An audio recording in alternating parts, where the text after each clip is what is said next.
అసలు విష్ణుతేజ గే కాదు. అగైన్ మళ్ళీ చెప్తున్నాను, మీ ఇంటర్వ్యూ ద్వారా నేను చెప్తున్నాను, ఇలానే ఉన్నాను, నా కుటుంబం ఇలాగే ఉండమంది కాబట్టి ఇలాగే ఉన్నాను. సి వన్ థింగ్ మాధవి గారు, బట్ వన్ ప్రాబ్లం కామన్గా మనం చూడాల్సింది ఏంటి చైల్డ్హుడ్లో అంటే, నాకు తెలిసి మేబీ ఈ స్టోరీని యాక్సెప్ట్ చేయడానికి వాళ్ళకు చాలా గట్స్ అండ్ చాలా కరేజ్ అండ్ దట్టు వీళ్ళకి చిన్నతనం నుండి సమాజంలో కానీ ఇంట్లో కానీ లేదా చుట్టుపక్కల వాళ్ళ నుండి కానీ ఎలాంటి ప్రాబ్లమ్స్ ఉంటాయి? కీప్ ఆన్ టాంటింగ్, రే నువ్వు ఇలా కూర్చో, ఏంటి ఆడపిల్లలాగున్నావు, ఇలాగా అలాగా, ఇవంటే ఇక్కడ నో మ్యాటర్ ఆ అబ్బాయి ఫెమినైన్ గా ఉన్నాడా, అబ్బాయి జెండర్ నాన్ కన్ఫర్మ్డా, లేకపోతే ఒక ట్రాన్స్ ఒక గేనా, ఎవరికీ తెలియదు. అసలు మగ పిల్లాన్ని పేరెంట్స్ ఎట్లా పెంచాలి? నిజంగా ఎప్పటికీ అంత చిక్కని ప్రశ్న అనిపిస్తుంది. ఇదే అదే విధంగా చెప్తారు. ఈవెన్ చాలా మంది అంటారు కదా, దేవుడు వీళ్ళని ఎక్కడో ఒక క్రోమోజోమ్ తగ్గించి పుట్టించుంటారో, లేదా కొంచెం వీళ్ళకి ఆయన ఎక్కడో నిద్రపోతా ఉండుంటాడేమో వీళ్ళని పుట్టించేటప్పుడు ఇట్లా జోకులు వేస్తూ ఉంటారు. ఏదైతే సినిమాలో గుండె జారి గల్లంత అయింది అట్లాంటి దాంట్లో లిప్స్టిక్ వేసుకొని అంతా బావా ఎక్కడ ఉన్నావు ఏంటనేది వాళ్ళని తాకేసి పట్టేసుకొని హగ్ చేసుకొని, ఈ సీన్స్కి ఇక్కడ వచ్చే ఈ సోషల్ మీడియాలో కనిపించే వాళ్ళకి ఎప్పుడైతే సమాజం కోసమో సొసైటీ కోసమో వాళ్ళు ట్రాన్స్జెండర్స్గా మారకుండా జస్ట్ వాళ్ళొక మెన్ క్లాత్స్లోనే కంఫర్టబుల్గా ఉంటూ, చాలా మంది కంపేర్ చేస్తారు కదా, సారీ టు ఇస్ దట్ వీళ్ళందరూ పతివ్రతమైనటువంటి స్త్రీలు. గేస్ ఫీమేల్స్ తో సెక్స్ చేస్తారా?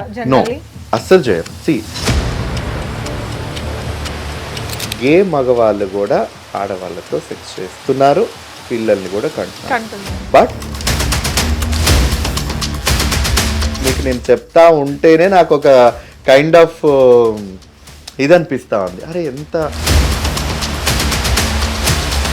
మీరు గే అని ఓపెన్ గా చెప్పిన తర్వాత మీ లైఫ్ లో వచ్చిన చేంజెస్ ఏంటి? కొట్టడం, తిట్టడం, హౌస్ అరెస్ట్ చేయడం, బలవంతంగా పెళ్లిళ్ళు, ఇవాళ నేను చెప్పగలిగే ధైర్యం నాకు వచ్చింది అని అంటే అంత ఈజీ కాదు. అబ్బాయి పెళ్లి చేసుకుంటే నిజంగా ప్రాక్టికల్ గా కలిసి ఉండగలరా? హాయ్, హలో, నమస్తే, వెల్కమ్ టు హిట్ టీవీ. నేను మీ యాంకర్ మధు. ఎస్, ఈ రోజు మనతో పాటు రీసెంట్ గా వచ్చిన ఎల్జీబీటీ ఎలీగల్ బ్యాటిల్ సినిమాలో యాక్ట్ చేసిన విష్ణుతేజ్ గారు ఉన్నారు. ఒకసారి మాట్లాడి ఎల్జీబీటీ సినిమా గురించి, అలానే గే ఈ మాట మనం రెగ్యులర్ గా వింటూనే ఉంటాం, కానీ వాళ్ళకి సంబంధించిన ప్రాబ్లమ్స్ చాలా ఉంటాయి, కానీ మనం వాటి గురించి ఏవి ఆలోచించాం. సింపుల్ గా వాళ్ళని ఏదో ఒక రకంగా హేళన పరుస్తూ ఉంటాం.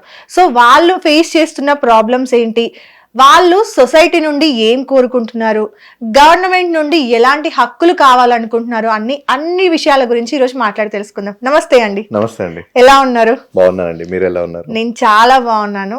అండ్ నేను ఇప్పటి వరకు కూడా ట్రాన్స్ ఉమెన్స్ ని చాలా మందిని ఇంటర్వ్యూ చేశాను. వాళ్ళ సమస్యల గురించి కానీ, వాళ్ళ సర్జరీస్ వెనకాల ఉన్న కష్టాల గురించి, బాధల గురించి, ఫ్యామిలీస్ నుండి సొసైటీ నుంచి ఎదుర్కొంటున్న సమస్యలు అన్నింటి గురించి కూడా నేననే కాదు చాలా మంది యాంకర్స్ ఇంటర్వ్యూస్ చేశారు. అండ్ వాటి గురించి మనకు ఎంతో కొంత అవగాహన ఉంది.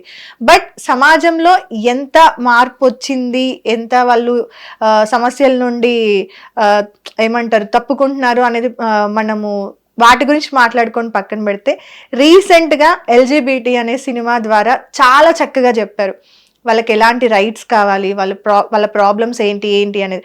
అందులో మీరు కూడా ఒక మంచి క్యారెక్టర్ చేశారు. సో ఆ అవకాశం ఎలా వచ్చింది, సినిమా రెస్పాన్స్ ఎలా ఉండింది? థ్యాంక్ యూ అండి. యాక్చువల్గా ఎల్జీబీటీ లీగల్ బ్యాటిల్ అనేది డైరెక్టర్ పి సునీల్ కుమార్ రెడ్డి గారు తీశారు.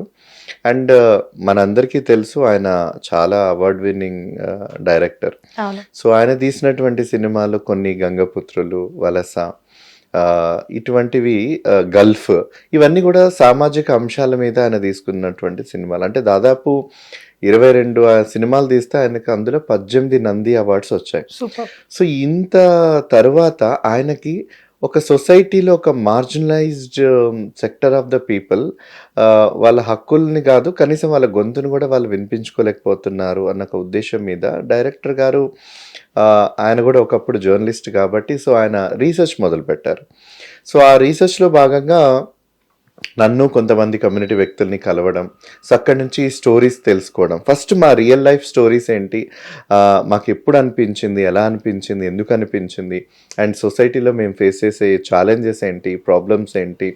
సో ఇవన్నీ ఆయన నాతో పాటు చాలామంది వ్యక్తుల్ని కలిసి తెలుసుకున్న తర్వాత దెన్ ఆయన ఒక కథ రాసుకొని ఒక ఫైన్ డే నాకు కాల్ చేసి, విష్ణు గారు రేపటి నుంచి ఒక 4 రోజులు మనకి షూటింగ్ ఉంది, మీరు వచ్చేసేయాలంటే ఐ డెంట్ బిలీవ్డ్ అనమాట. ఎందుకనంటే చాలా మంది ఎంతోమంది వస్తూ ఉంటారు, అంటే మా కథలు ఏదో ఒక వింతగానో ఒక విచిత్రంగానో ఏదో చాలా యూనో ఒక సర్ప్రైజింగ్ గా ఉంటాయి సొసైటీకి లేదా ఆడియన్స్ కన్నా ఒక ఉద్దేశంతో many people use to come industry నుంచి. But we never use to take that serious, because ఏముందిలే ఎవరు తీసినా ఏదో ఒక కామెడీగానో ఏదో జోకులుగానో తీస్తూనే ఉంటారు, పెద్దగా మా రియల్ లైఫ్ని ప్రతిబింబించేలాగా ఎవరు సినిమాలు చేయరు అనేది నేను కూడా ఇగ్నోర్ చేశాను. బట్ ఫస్ట్ డే సెట్కి వెళ్ళిన తర్వాత అక్కడ చాలామంది టాలీవుడ్, బాలీవుడ్ యాక్టర్స్ని చూసిన తర్వాత నాకు అనిపించింది, అచ్చా దెర్ ఈజ్ సమ్ సీరియస్నెస్ ఈ మూవీ స్టోరీలో నాకు అనిపించింది. And it's a very great opportunity. And ఇది ఫర్ ద ఫస్ట్ టైం అనమాట. అందులో యాక్ట్ చేసిన ట్రాన్స్ ఉమెన్స్ కి, transgender, hijra people and as a gay men గా నాకు మా అందరికి కూడా ఇది ఫస్ట్ టైం, చాలా ఫస్ట్ టైం. చాలా మంది యాక్ట్ చేశారు కదా, Yes. ఈవెన్ చంద్రముఖి గారు, అవును. హిమా రాథోడ్ హిమా గారు, రాథోడ్, సనా గారు, ఎస్తర్ గారు. Yes, yes. ఎస్తర్ గారు మెయిన్ ఏమంటారు, Correct. ఒక మంచి రోల్ మంచి లో role లాయర్ చేస్తారు. గా తను చేయడము. అంటే ఈ సినిమాని వాళ్ళు యాక్సెప్ట్ చేసి, క్యారెక్టర్ చాలా ఛాలెంజింగ్ ఉంటది. ఇంతమంది ఎల్జిబిటికి సంబంధించిన వాళ్ళతో వర్క్ చేసిన దగ్గర ఎక్కడా కూడా ఏ సిచ్యువేషన్ లో కూడా మన ప్రవర్తన వల్ల వాళ్ళు హర్ట్ అవ్వకూడదు. And at the same time వాళ్ళతో మనం మింగిల్ అవ్వాలి, వాళ్ళతో మనం మాట్లాడాలి, చాలా ఉంటాయి కదా. సో ఆవిడ కూడా సినిమాలో మెయిన్ పిల్లర్ అని చెప్పొచ్చు. సి వన్ థింగ్ మాధవి గారు, ఈ మూవీ ఏదైతే ఉందో ఇందులో మాతో పాటు యాక్ట్ చేసిన almost senior Bollywood actor Anupam Kher గారు బ్రదర్ రాజు ఖేర్, ఆయనతో పాటు మనకు తెలుగులో వర్స్టైల్ యాక్టర్, ఆయన లెజెండరీ పర్సన్ ఎల్బి శ్రీరామ్ గారు అండ్ ఎస్తర్ గారు, అండ్ మనకు సీరియల్ నుంచి చాలా బాగా పరిచయం ఉన్నటువంటి అండ్ ప్రతి ఒక్కరు, అంటే ఈవెన్ మేము చిన్నప్పుడు సీరియల్స్ చూస్తే కూడా ఆవిడ క్యారెక్టర్ ఋతురాగాల దగ్గర నుంచి ఇప్పటికీ ప్రీతి నిగమ్ గారు అని అంటే ఒక కైండ్ ఆఫ్ ఎమోషన్ అన్నమాట, ఒక భయము, అట్ ద సేమ్ టైం ఒక ఎగ్జైట్మెంట్ తనది. అంటే తను ఆనంద్ చక్రపాణి గారు ఒక ఫాదర్ క్యారెక్టర్, ఆయన కూడా ఎన్నో సినిమాల్లో ఫాదర్ క్యారెక్టర్ ప్లే చేస్తారు. అంటే ఈ లెజెండరీ పీపుల్తో స్క్రీన్ షేర్ చేసుకోవడం ఒక అదృష్టం. అయితే మీరు నమ్మరు అనండి, నాకు తెలిసి మేబీ ఈ స్టోరీని యాక్సెప్ట్ చేయడానికి వాళ్ళకు చాలా గట్స్ అండ్ చాలా కరేజ్ అండ్ దట్టు ఒక బోల్డ్ అండర్స్టాండింగ్ వాళ్ళకి ఉంటే తప్ప మాకు తెలిసి మాతో పాటు వాళ్ళు స్క్రీన్ షేర్ చేసుకోవడానికి ఇష్టపడి ఉండేవాళ్ళు కాదేమో బహుశా. So the amount of understanding that they had, and సెట్లో కూడా అరే ఆయన డైరెక్టర్ గారు అండ్ టెక్నికల్ టీము, ప్రొడక్షన్ ప్రతి ఒక్కరు రాజు ఖేర్ గారి దగ్గర నుంచి ఈవెన్ మా దగ్గర వరకు ఫస్ట్ టైం కెమెరా ముందు నుంచి మా వరకు గారు అన్నది తగ్గకుండా మాట్లాడి మాకు caravan facilities, cab facilities, what ever it is, ఒక మూవీకి కావాల్సినటువంటివి ఒక స్టార్ యాక్టర్ యాక్ట్రెస్కి ఏవైతే ఇస్తారో ఎవ్రీథింగ్ మాకు ఇచ్చారు. అంటే ఈవెన్ టిల్ టుడే, ఈవెన్ ప్రమోషన్స్కి వెళ్తున్నా కూడా ఆ కంఫర్ట్, ఆ డిగ్నిటీ, ఆ రెస్పెక్ట్ మాకు ఉంది అని అంటే నాకు తెలిసి ఇంతటి అదృష్టం అండ్ అవకాశం బహుశా ఇంకా ఎవరికి కూడా ఎంతకు ముందు ఉండదని నేను అనుకుంటాను. And we feel so happy and చిన్న పిల్లోడు క్యారెక్టర్ ఒక అబ్బాయి చేశాడు కదా, ఆ సీన్ ఎంత హార్ట్ టచింగ్ ఉందంటే స్కూల్లో, నిజంగా అది రియాలిటీకి చాలా, అసలు రియాలిటీలో జరిగే సిచ్యువేషన్సే అవి. ఒక ట్రాన్స్ ఉమెన్ కి కానీ లేదా గేకి, అరే నేను కూడా మీలానేరా, నన్ను మీతో పాటు కూర్చోబెట్టుకోండి, నన్ను మీలో ఒకరిగా చూడండి అని ఆ పిల్లోడి ఆవేదన ఎంత హార్ట్ టచింగ్ అనిపించిందో. నిజంగా ట్రాన్స్ ఉమెన్స్ గురించి పక్కన పెడితే గేస్ అనే టాపిక్ వస్తే మాత్రము జనరల్గా మనము ట్రాన్స్జెండర్స్, ట్రాన్స్ ఉమెన్స్ వీటి మాట్లాడుతూనే ఉంటాం. కానీ ఎల్జీబీటీ అని వచ్చిన తర్వాత ఇందులో lesbians, trans womens, gays and queers అని ఉంటారు అని ఇలా తెలిసిందనమాట. సో ఇందులో ఎల్ అంటే లెస్బియన్స్, రైట్? అవును. జీ అంటే గేస్. సో ఈ గే కేటగిరీకి వస్తే జనరల్ గా వీళ్ళకి చిన్నతనం నుండి సమాజంలో కానీ, ఇంట్లో కానీ, లేదా చుట్టుపక్కల వాళ్ళ నుండి కానీ ఎలాంటి ప్రాబ్లమ్స్ ఉంటాయి? సో మీరు యాక్చువల్గా ఇందాక ఒక క్యారెక్టర్ని గురించి మీరు మాట్లాడారు మూవీలో. అబ్బాయి చేసినటువంటి ఆ చైల్డ్హుడ్ క్యారెక్టర్ అంటే కొంచెం కర్లీ హెయిర్, చాలా సాఫ్ట్ గోయింగ్, అంటే కొన్ని మెన్షన్ చేసిన పదాలు సిచ్యువేషన్కి మీకు నేను చెప్తాను. మూవీలో అబ్బాయిని వాష్రూమ్లో తోటి అబ్బాయిలు ఇబ్బంది పెడతా ఉంటారు.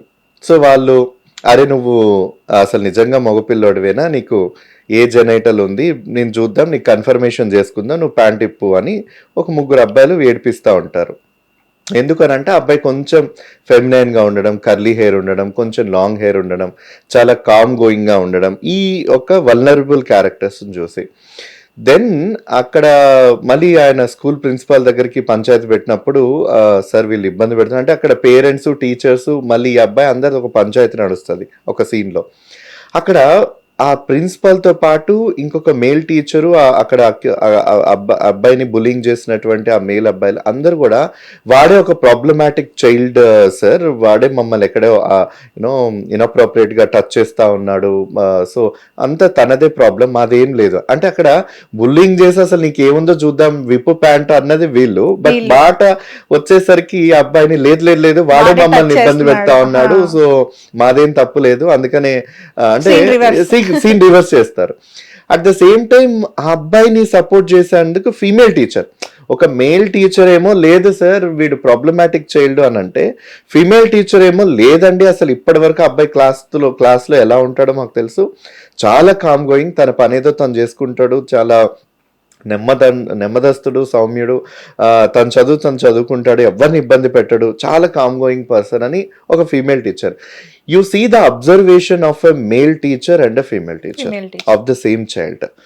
అట్ ద సేమ్ ఒక మేల్ టీచర్ ఏమో ప్రాబ్లమాటిక్ చైల్డ్ అంటున్నారు, ఒక ఫీమేల్ టీచర్ ఏమో అబ్బాయి కామ్ గోయింగ్ చాలా మంచి అబ్బాయి అంటున్నారు. You see the lens of this situation. And అక్కడ నో మ్యాటర్ ఆ అబ్బాయి ఫెమినైన్గా ఉన్నాడా, అబ్బాయి జెండర్ నాన్ కన్ఫర్మ్డా, లేకపోతే ఒక ట్రాన్స్, ఒక గేనా, ఎవరికి తెలియదు, ఆ పిల్లలకి తెలియదు, ఆ టీచర్స్కి తెలియదు, ఎవరికి తెలియదు. బట్ వన్ ప్రాబ్లం కామన్గా మనం చూడాల్సింది ఏంటి చైల్డ్హుడ్లో అంటే, ఎవరైతే మేల్ అబ్బాయిలు వాళ్ళు చాలా సౌమ్యంగా, చాలా ఇన్నోసెంట్గా, డీసెంట్గా ఉంటారో వీళ్ళందరూ వల్నరబుల్. అందరూ ఒక తల్లి కడుపును పుట్టిన ఏ పిల్లలు హుషారుగా ఉంటారు, ఒకరు డామినెంట్ వైల్డ్ గా ఉంటారు, ఒకరు చాలా సైలెంట్ ఇన్నోసెంట్ గా ఉంటారు, కొందరు రౌడీ బేబీస్ లాగా ఉంటారు. వి సీ దట్, అంటే మన ఫ్యామిలీలో తెలుస్తుంది. అలాంటప్పుడు ఒక క్లాస్ రూమ్ లో అందరి అబ్బాయిలు ఒకేలాగా ఉండాలి, అందరి అమ్మాయిలు ఒకేలాగా అంటే ఉండరు. అందులో కామ్ గోయింగ్, సెన్సిటివ్ గా ఉన్న వాళ్ళు వల్నరబుల్ పీపుల్, డామినెంట్ ఉన్న వాళ్ళందరూ వాళ్ళని సరదా పట్టించడము, వాళ్ళు ఎక్కడో ఒక చోట ఇన్ఫ్లుయెన్స్ అయింటారు ఇంటి చుట్టుపక్కన, ఒరే నల్లోడా, ఒరే బక్కోడా, ఒరే కర్రోడా, ఆ అమ్మాయి ఏంటి ఇలా ఉంది, వీడేంటి అలా ఉన్నారు, ఈ కామెంట్స్ అన్ని జడ్జ్మెంటల్ చేసుకోవడం క్లాస్ రూమ్ బిగిన్ అయినప్పుడు వాళ్ళ జనరల్ సోషల్ పర్సెప్షన్ లో, అంటే అబ్బాయి అంటే మ్యాన్లీగా ఉండాలి, లేదో రఫ్ గా ఉండాలి అనేది వాళ్ళకి ఆల్రెడీ పేరెంట్స్ చెప్తా ఉంటారు, అరే నువ్వు ఇంత మెతగ్గా ఉంటే ఎలాగా, నువ్వు గట్టిగా ఉండాలి. అండ్ మోర్ ఓవర్ ఇక్కడ మగపిల్లల్ని పెంచేటప్పుడు జనరల్ గా చూస్తే ఇంట్లో, అరే నువ్వు మొగాడ్రా వంట ఎందుకు చేస్తున్నావు, అరే నువ్వు మొగాడ్రా బిందెతో నీళ్ళు ఎందుకు చేస్తున్నావు, అసలు ఆడపిల్లలకి కొంచెం నడకలో డిఫరెన్స్ వచ్చినా కూడా ఏంట్రా పోనీ ఇట్లా చేతులు పట్టుకొని నడిచినా కూడా నువ్వు మొగోడి రాట్లేదు నడుస్తున్నావు, మీరు కరెక్ట్ గా చెప్పారు. ఇవి క్లాస్ రూమ్ లోకి వాళ్ళు బుల్లింగ్ చేయడానికి వచ్చిందంటే వాళ్ళ మైండ్ లోకి ఇంట్లో నుంచో ఇంటి పక్కన నుంచో బంధువుల నుంచో కీప్ ఆన్ ప్లాంటింగ్, రే నువ్వు ఇలా కూర్చో, ఏంటి ఆడపిల్లలాగున్నావు, ఇలాగా అలాగా ఇవంటే ఆహో అంటే ఇలా కూర్చుంటే ఆడపిల్ల అంటారేమో, ఇలా ఉంటే ఆడపిల్ల అంటారేమో, ఇది మైండ్ లో ఫిక్స్ అయిపోతారు. సో వాళ్ళ అదే థాట్ ని, అదే పాయింట్స్ ని వాళ్ళు క్లాస్ రూమ్ లోకి వచ్చాక ఇంకా వేరే ఎవరైనా తోటి క్లాస్మేట్స్ ఉంటే వాళ్ళు జడ్జ్మెంట్ గా చూడడం మొదలు పెడతారు. అది బులింగ్ గా అవుతుంది and that creates a lot of mess. So ఇంత డీప్ అండర్స్టాండింగ్ చాలా మంది పేరెంట్స్కి అది ఉండదు. ఏదో పొద్దున స్కూల్కి పంపించేసేస్తామా, క్యారేజ్ కట్టి సాయంత్రం పూట వస్తున్నారా అని చూస్తారు, కానీ మన చైల్డ్ ఏ విధంగా క్లాస్లో ఉన్నారు ఎందుకంటే చెప్పుకోలేరు చాలా మందికి. ఎందుకంటే చెప్పుకుంటే నువ్వే ఒక ప్రాబ్లమాటిక్ చైల్డ్ అనేది ఆ మూవీలో వేలెత్తి చూపించినటువంటి టీచర్స్ అండ్ ప్రిన్సిపల్ అంటాడు, మీరు మగపిల్లోడిలాగా పెంచండి, పెంచకపోతే మిగతా పేరెంట్స్ అందరూ మాకు అబ్జెక్షన్ చేస్తారు, సో మీ ఒక్క పిల్లోడి వల్ల మేము స్కూల్ అంతా మేము ఖరాబ్ చేసుకోలేము. పేరెంట్స్ ఎట్లా పెంచాలి? ఇదే అదే విధంగా చెప్తారు. ఈవెన్ చాలా మంది అంటారు కదా, ఆడపిల్లగా పెంచండి, మొగరాయిలాగా పెంచుతా ఉన్నారు, ఆడపిల్ల లక్షణాలు ఏవీ లేవు, చీపురు పట్టించండి, చిమ్మించండి, ఇంట్లో బాసాలను తోమించండి, వంట చేయించండి, కాఫీ పెట్టించండి, ఆడపిల్ల మాత్రం అలా పెరగాలి అంటే ఏదో ముందు నుంచి ఒక పని మనిషి లేదా ఒక ఇంటి మనిషిని ట్రైన్ చేయించలాగా చేయించాలి, ఎవరికో సేవలు చేయించాలి. This is very very very bad notion beginning from the family, from the relatives and that is carrying in the class room. ఇది అర్థం కానంత వరకు కూడా చూసే వరకు ఐ డోంట్ థింక్ సో ఈ మార్పు వస్తుంది అని నేను అనుకోను. Because this is happening with in the family. అందుకనే డైరెక్టర్ గారు అది నో మ్యాటర్ అండి whether we're a trans, bisexual, gay, whatever it is a very heart touching emotional scene మూవీలో. యా, ఇప్పుడున్న సొసైటీ ప్రకారంగా ఎల్జీబీటీ సంబంధించి చిన్నప్పటి నుండే పిల్లలకి పేరెంట్స్ ఒక అవగాహన కలిగించాలా, లేదంటే పెద్ద అయిన తర్వాత వాళ్ళంతట వాళ్ళే సొసైటీ గురించి లేదంటే ఈ కమ్యూనిటీ గురించి తెలుసుకోవాలా? మీ పర్సెప్షన్లో ఏంటి? ఓకే, చాలా మంచి ప్రశ్న వేశారు. ఒకటి, ఇప్పటి వరకు సమాజం బిలీవ్ చేసేది ఏంటంటే ఆడ మగ, అమ్మ నాన్న, అందులో మగపిల్లవాడు ఆడపిల్లవాడు, ఇది ఒక కుటుంబం, ఇది మన కుటుంబం. మన భారతదేశంలో 140 కోట్లలో 80% ఉన్నటువంటి హిందూ దేశంలో హిందువులుగా ఉన్నటువంటి వ్యక్తులు కూడా నమ్మేది ఇది. నేను మిగతా పాయింట్స్ నేను టచ్ చేయను, మెజారిటీ ఆఫ్ దాని గురించి మాట్లాడతా. ఈ భారతీయ వ్యవస్థలో సనాతనం నుంచి అడాప్ట్ చేసుకొని జీవించాలి హిందూ కుటుంబాల్లో ఉన్నటువంటి వాళ్ళందరూ కూడా అమ్మా నాన్న, భార్య భర్త, అత్త మామ, ఈ కుటుంబ వ్యవస్థలనే వాళ్ళు చూస్తూ ఉంటారు. కాబట్టి పిల్లలకి కూడా అదే చెప్పాలని ప్రయత్నం చేస్తారు. ఇక్కడ కొన్ని విషయాలు మనం తెలుసుకుందాం. ఏ చైల్డ్ పుట్టినప్పుడు అమ్మాయి అయినా అబ్బాయి అయినా వాళ్ళకు ఫ్యామిలీ నుంచి ఇంటి పేరు వస్తుంది, ఫ్యామిలీ నుంచి కులం వస్తుంది, గోత్రం వస్తుంది, మతం వస్తుంది, అన్నీ వస్తాయి. కానీ ఆ చైల్డ్ పెరిగి పెద్ద అయ్యాక నాకు ఈ కులం ఇష్టం లేదు, నన్ను తక్కువగా చూస్తున్నారు, నాకు ఈ మతం వద్దు, నాకు ఈ మతంలో దేవుడు నాకు కనిపించట్లేదు, దేవత నాకు కనిపించట్లేదు, ఇదంతా ట్రాష్, ఇది నేను సైన్స్ని బిలీవ్ చేయాలనుకుంటున్నాను, క్లాస్ని, కాస్ట్ని, రిలీజన్ని ఎవరైనా చైల్డ్ క్వశ్చన్ చేసినప్పుడు పేరెంట్స్ రియాక్షన్ ఎలా ఉంటుంది? నీకేం తెలుసు మన సాంప్రదాయాల గురించి, నీకేం తెలుసు మన కులం గురించి, మనది ఎంత గొప్ప, మనది ఏంటంటే దే ఇన్సిస్ట్ దిస్ ఫోర్స్ఫుల్. ఏదైతే మనం జొప్పిస్తా ఉంటామో పిల్లలకి, వాళ్ళు ఇది మనదే, ప్రౌడ్, ఇది మన కులం, no matter privileged or under privilege, whatever it is, ఇది మనం ప్రౌడ్, ఇది మన కులంలో మనం పుట్టాం, మనది అని కాల్ రెగలిచ్చి, ఇది మన మతం, ఇది మన సనాతనం, ఇది మన ధర్మం, ఇది చెప్తూ వచ్చినప్పుడు అట్ ద సేమ్ టైం మనం సరదాగా మాట్లాడుకుందాం ఒక విషయం. ఒక అబ్బాయి లేదా అమ్మాయి ఇంటర్ కాస్ట్, ఇంటర్ రిలీజన్ చేసుకున్నారు అని అంటే ఎంటైర్ ఈ బిలీఫ్ అంతా కూడా తారుమారైపోయి, నువ్వు మన కులంలో పుట్టి ఇంకొక దాన్ని ఎలా వెలేసేదే కదా, ఇప్పటికి కూడా వెలివేసేది. ఈవెన్ మనకు ఎన్నో కేసెస్ హైదరాబాద్ లో మనకు, నాకు తెలిసి ఒకప్పుడు చాలా ఫ్యాన్సీగా అనిపించేది, ఎప్పుడెప్పుడు న్యూస్ ఛానల్స్ లో మనకు ఆర్య సమాజ్ లో ఎవరెవరు పెళ్లి చేసుకున్నారా అంటే లేచిపోయి, ఇప్పుడు అదే పదం వాడేవారు కదా, లేచిపోయారు, ఇక్కడ నుంచి ఊర్లో లేచిపోయారు, అరే నీకు తెలుసా వాళ్ళ ఇంట్లో లేచిపోయారు, అది లేచిపోయింది, వీళ్ళు లేచిపోయాడు, వీళ్ళందరూ హైదరాబాద్ వెళ్ళారంట, అక్కడ ఆర్య సమాజ్లో పెళ్లి చేసుకున్నారంట, అక్కడ ఒక పోలీస్ ప్రొటెక్షన్ వచ్చిందంట, వెంటనే మళ్ళీ న్యూస్ ఛానల్స్ అంతా కూడా వాళ్ళు సెలబ్రేట్ సొసైటీలా కాదా, ఇండస్ట్రీ వల్ల కాదా, బయట వ్యక్తుల 2 డామినెంట్ కాస్ట్, ఇవన్నీ మనకు ఒక పెద్ద న్యూస్ అంటేనే ఒక కైండ్ ఆఫ్ ఎగ్జైట్మెంట్ అనిపించేది. అప్పుడు పరువు హత్యల దగ్గర నుంచి వాటి మీద కేసెస్, చట్టాలు వచ్చినప్పటి నుంచి even till today inter caste, inter religion marriages అంటే అది ఒక కళ.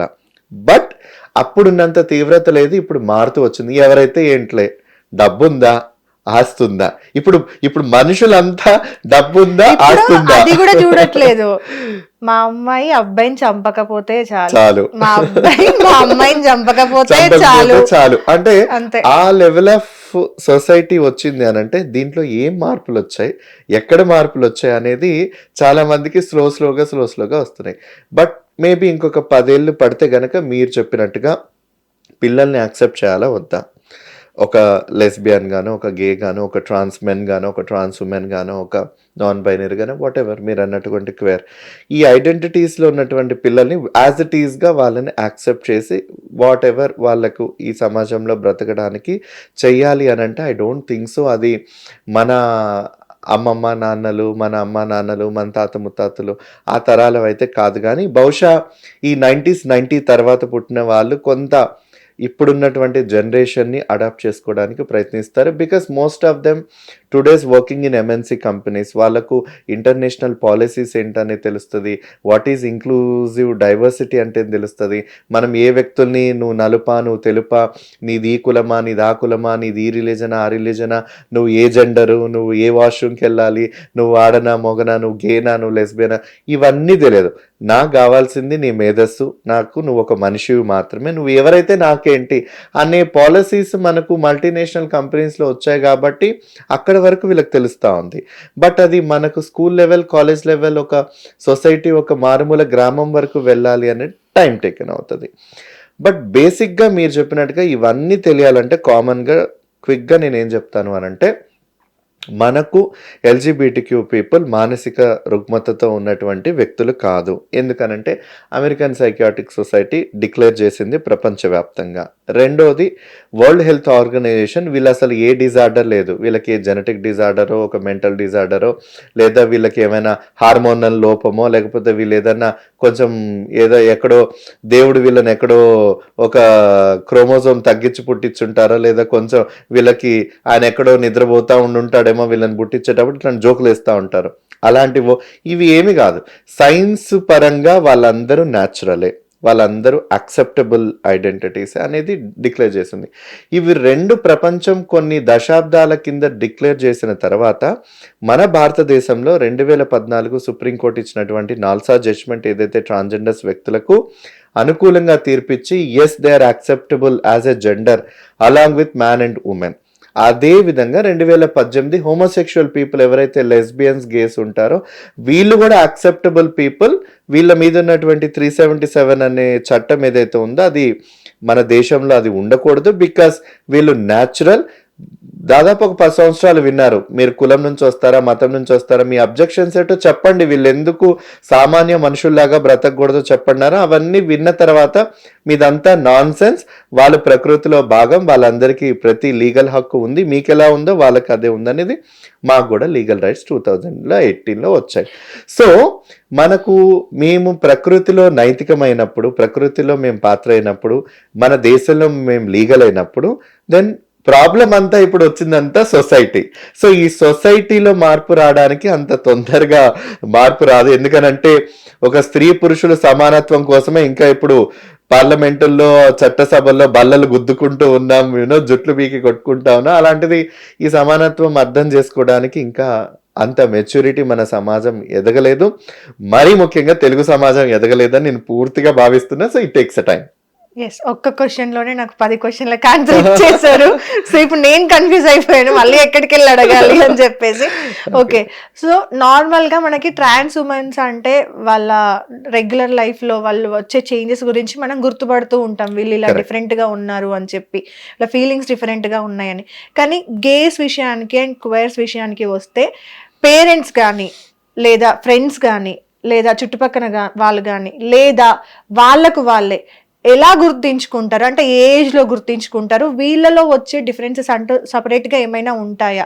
అసలు గే అనే వ్యక్తి నిజంగా అంటే ఇందులో నేను 2 క్వశ్చన్స్ అడుగుతాను. అగైన్ నార్మల్ గా మనకు మూవీస్ లో గే అనే వాళ్ళని కమీడియన్స్ గాను లేదంటే ఒక టైప్ ఆఫ్ క్యారెక్టర్ లో చూపిస్తూ ఉంటారు మూవీస్ విషయానికి వస్తే. వాటి వల్ల నిజంగా గేస్ అనే వాళ్ళు ఇలానే ఉంటారు అనే ఒక ముద్ర పడిందా, లేదంటే వీళ్ళ బిహేవియర్ అనేది ఎలా ఉంటది, వీళ్ళలో చేంజెస్ ఎప్పుడు వస్తాయి ఏంటి? ఓకే, మీరు అడిగిన లాస్ట్ సెకండ్ క్వశ్చన్తో నేను బిగిన్ చేస్తాను. జనరల్ పర్సెప్షన్ ఫిలిం మీడియాకి ఏదైతే ఉందో అది కామన్గా ఉన్న కొంతమంది సోషల్ మీడియాలలో ఉన్నటువంటి వాళ్ళ నుంచి వాళ్ళు ఇన్స్పైర్ పొంది ఉంటారు. ఉదాహరణకు నిన్న ఒక సంఘటన, నేను పేరు చెప్పను, ఏదో ఒక కార్ ఎక్కి హల్చల్ చేస్తూ ఉన్నారని దాదాపు ఆల్మోస్ట్ ఆల్ మీడియాస్ కవర్ చేస్తారు. ఒక వ్యక్తి ఒక కార్ ఎక్కి హల్చల్ చేస్తూ ఉన్నారు అని. అటువంటి వ్యక్తులు చాలా వరకు కూడా ఒక వెకిలిగా, ఒక అసభ్యంగా, ఒక వల్గర్గా ఇంటర్వ్యూస్ చేయడం, వాళ్ళు ఒక ఫన్నీగా ఉండొచ్చు, సరదాగా ఉండొచ్చు. అట్ ద సేమ్ టైం వాళ్ళు ఇంటర్వ్యూస్ని పిలిచి తీసుకుంటారు, ప్లస్ ఏంటంటే తిరిగి డబ్బులు ఇచ్చి ఇంటర్వ్యూ చేసుకొని రేటింగ్ కోసం చేసేట్టు ఉంటారు. Unfortunately, they also belong to the LGBTQ community, one sector of the part. ఎప్పుడైతే సమాజం కోసమో సొసైటీ కోసమో వాళ్ళు ట్రాన్స్జెండర్స్గా మారకుండా జస్ట్ వాళ్ళొక మెన్ క్లాత్స్లోనే కంఫర్టబుల్గా ఉంటూ because of society and quote and quote వాళ్ళు కంఫర్టబుల్ జోన్లో ఉండాలనుకోవడం వల్ల వాళ్ళు చేసేటువంటి వెకిలి చేష్టలు, వెకిలి వేషాలు, ఏదైతే సినిమాలో గుండె జారి గల్లంత అయింది అట్లాంటి దాంట్లో లిప్స్టిక్ వేసుకొని అంతా బావా ఎక్కడ ఉన్నావి ఏంటనేది వాళ్ళని తాకేసి పట్టేసుకొని హగ్ చేసుకొని ఈ సీన్స్కి ఇక్కడ వచ్చే ఈ సోషల్ మీడియాలో కనిపించే వాళ్ళకి ఆడియన్స్కి ఏంటంటే వాళ్ళకు ఒక వింత, వీళ్ళకి ఏంటంటే వీళ్ళకి ఒక వింత రోగమా, ఒక కైండ్ ఆఫ్ యూనో వాళ్ళంటే వీళ్ళేంటి ఇలా ఉన్నారు అంటే వాళ్ళని చాలా చీప్ గా, చాలా కామెడీగా, చాలా యూనో వాళ్ళకు ఉన్నటువంటి ఆల్ ఎమోషన్స్ లో అంటే ఒక వ్యక్తిని ఎంత తక్కువగా దిగజార్చి చూస్తే మనకు అంత సైకో ఆనందం అనేది మనం చాలా సాటిస్ఫై అవుతా ఉండేటువంటి సెక్షన్ ఆఫ్ పీపుల్ సమాజంలో ఉన్నప్పుడు వీళ్ళందరూ కూడా సోషల్ మీడియాలో నుంచి వచ్చిన వాళ్ళు ఇవాళ ప్రైమ్ టైం పెద్ద పెద్ద టీఆర్పీ రేటింగ్ ఉన్న న్యూస్ ఛానల్స్ లో వీళ్ళు హెడ్లైన్స్ లో అవుతున్నారు అని అంటే because that is an impact of through TV, I mean ఏదైతే మెయిన్ స్ట్రీమ్ మూవీస్ ఉంటాయో కామెడీగా వాడుకోవడానికి మొదలుపెట్టారు. సో వీళ్ళ వల్ల డ్యామేజ్ అవుతున్నది ఏంటంటే రియల్గా ఉన్నటువంటి ట్రాన్స్ ఉమెన్కి, గే మెన్కి, వీళ్ళందరూ ఏంటంటే ఒక అపోజిట్. ఇప్పుడు చాలా మంది కంపేర్ చేస్తారు కదా, అంటే I'm sorry to is that వీళ్ళందరూ పతివ్రతమైనటువంటి స్త్రీలు, వీళ్ళందరూ ఈ విధంగా ఉన్నారు కాబట్టి వీళ్ళు అంతా ఈ బ్యాచ్ అంటే ఈ సోషల్ మీడియా కేటగరైజేషన్ ఏదో ఉందో వీళ్ళందరూ ఈ పరంగా, వీళ్ళందరూ ఈ పరంగా అనేది ఈ జడ్జ్మెంట్ కేటగిరీ కంపారిజన్స్ అనేది కూడా అన్ఫార్చునేట్గా వచ్చాయి. Because certain section of the people are misusing the identities of the original people. దీనివల్ల కొంత బ్యాడ్ నేమ్, ఒక బ్యాడ్ ఇమేజ్ అనేది క్రియేట్. అలాంటి వాళ్ళ మీద నిజంగా అంటే ఇప్పుడు చాలా మంది చూసుకుంటే అలాంటి వీడియోస్ కానీ లేదంటే అలా బిహేవ్ చేయడం వల్ల, అలాంటి సినిమాలు రావడం వల్ల నిజమైన గేస్ ఎవరైతే ఉంటారో వాళ్ళకి ఎఫెక్ట్ జరుగుతుందనే చెప్పొచ్చు. మరి అలాంటప్పుడు మీరు ఫైట్ చేశారా? అంటే లైక్ ఈ టైప్ అసలు మేము ఇలా ఉండము, మేము ఇది కాదు, మేము కూడా నార్మల్ గానే ఉంటాము, మమ్మల్ని ఇలా కించపరచకండి అని మీ తరపున మీరు అడిగారా? మాధవి గారు, ఇది ఒక పెద్ద హాస్యాస్పదం. మీరు నన్ను ఇంటర్వ్యూ చేస్తున్నప్పుడు యూ హ్యావ్ మెనీ డౌట్స్, అసలు మీరు గేనా కాదా అన్న ఒక సందేహం ఉంది, లైక్ యూనో మీరు అలా కనిపించట్లేదు కదా అన్న డౌట్ కూడా మీకుంది. జనరల్ పర్సెప్షన్లో ఇంటర్వ్యూస్ లింక్లో చాలా వరకు కింద కామెంట్ చూస్తే లేదు వీడేదో టీఆర్పీ రేటింగ్ కోసం పలానా చాలా మంది చెప్పేది ఏంటనంటే గే కానే కాదు వీడు, అసలు వీడు మగాడు, వీడు చక్కగా ఉన్నాడు, ఏదో టీఆర్పీ ప్రమోషన్ కోసం చేసుకుంటా ఉన్నాడు, బహుశా వీడికి ఛానల్స్ నుంచి మంచి డబ్బులు వస్తా ఉంటాయి, వ్యూవర్షిప్ వస్తా, విష్ణు తేజ గే కాదు, ఫేమ్ కోసం కోసం చేస్తున్నాడేమో అని వచ్చే కామెంట్స్ రియల్ గా ఉన్నటువంటి నీన్రా మహాప్రభు నన్ను నమ్మండి అని చెప్తే ఎవడు నమ్మి చావట్లేదు. బట్ వేరాస్ వాళ్ళందరూ కూడా సంబంధం లేని వ్యక్తులు, అరే వాళ్ళు కాదురా బాబు గేసు నీన్రా అంటే ఎవరు నమ్మట్లేదు. బట్ వీవర్షిప్, అక్సెప్టెన్స్, బిలీవింగ్ అంతా కూడా ఏదైతే నాన్ సెన్స్ క్రియేట్ చేసే వాళ్ళు ఉన్నారో వాళ్ళకి ఎక్కువ హై సోషల్ విజిబిలిటీ, ప్రమోషన్, అక్కడ వెళ్ళడం నాకు చాలా ఆశ్చర్యం అనిపించింది. అంటే మేబీ అదేమంటారు మన సొసైటీలో ఉన్న పీపుల్ అగైన్ మళ్ళీ చెప్తున్నాను, మీ ఇంటర్వ్యూ ద్వారా నేను చెప్తున్నాను, వాళ్ళు గే అని చెప్పరు, పోనీ వాళ్ళు ట్రాన్స్ అని చెప్పరు, వాళ్ళు ఏమని చెప్పరు, మాకు నచ్చినట్టు మేము ఉన్నాం మీకేంటి ప్రాబ్లం అంటారు. They never wanted to come out of ఏంటి అనేది. ఇందాక మీరు ఒక పదం యూజ్ చేశారు క్వేర్ అని. ఈ LGBTQ అందరూ కూడా ఆ క్యూలోకి వచ్చి పడతారు. క్యూ అనేది ఒక అంబ్రెల్లా టర్మ్, అంటే మనం మనుషులం అంటాం. అదేదో సినిమాలు ఉంటుంది కదా, నువ్వు ఆడనా మొగనా నువ్వు ఇదనా నేను అడగలే, అసలు నువ్వేంటి అనేదో ఒక ఏదో సినిమాలో ఉంటుంది. అదే విధంగా ఇది కూడా సేమ్, క్వేర్ అంటే ఒక అంబ్రెల్లా టర్మ్. నేను మనిషిని అంతే, అందులో నేను గేనా నేను లెస్బియనా నేను చెప్పాలని నేను అనుకోను. బట్ క్వేర్ అని నేను చెప్పాను అని అంటే ఇందులో నేను ఏదో ఒకటి అయి ఉంటది, నువ్వే నీకే వదిలేస్తున్నా నేను చెప్పకుండా. నిజంగా అంటే ఈ వర్డ్ కి వస్తే, క్వేర్ అనే వర్డ్ కి వస్తే, నేను ప్రీవియస్ గా గతంలో ఒక ఇంటర్వ్యూ చేశా. క్వేర్ అనే వాళ్ళు అసలు మగవాళ్ళ మీద, ఆడవాళ్ళ మీద, ట్రాన్స్ ఉమెన్స్ ఎవరిపైన అసలు ఎలాంటి ఫీలింగ్స్ ఉండవు.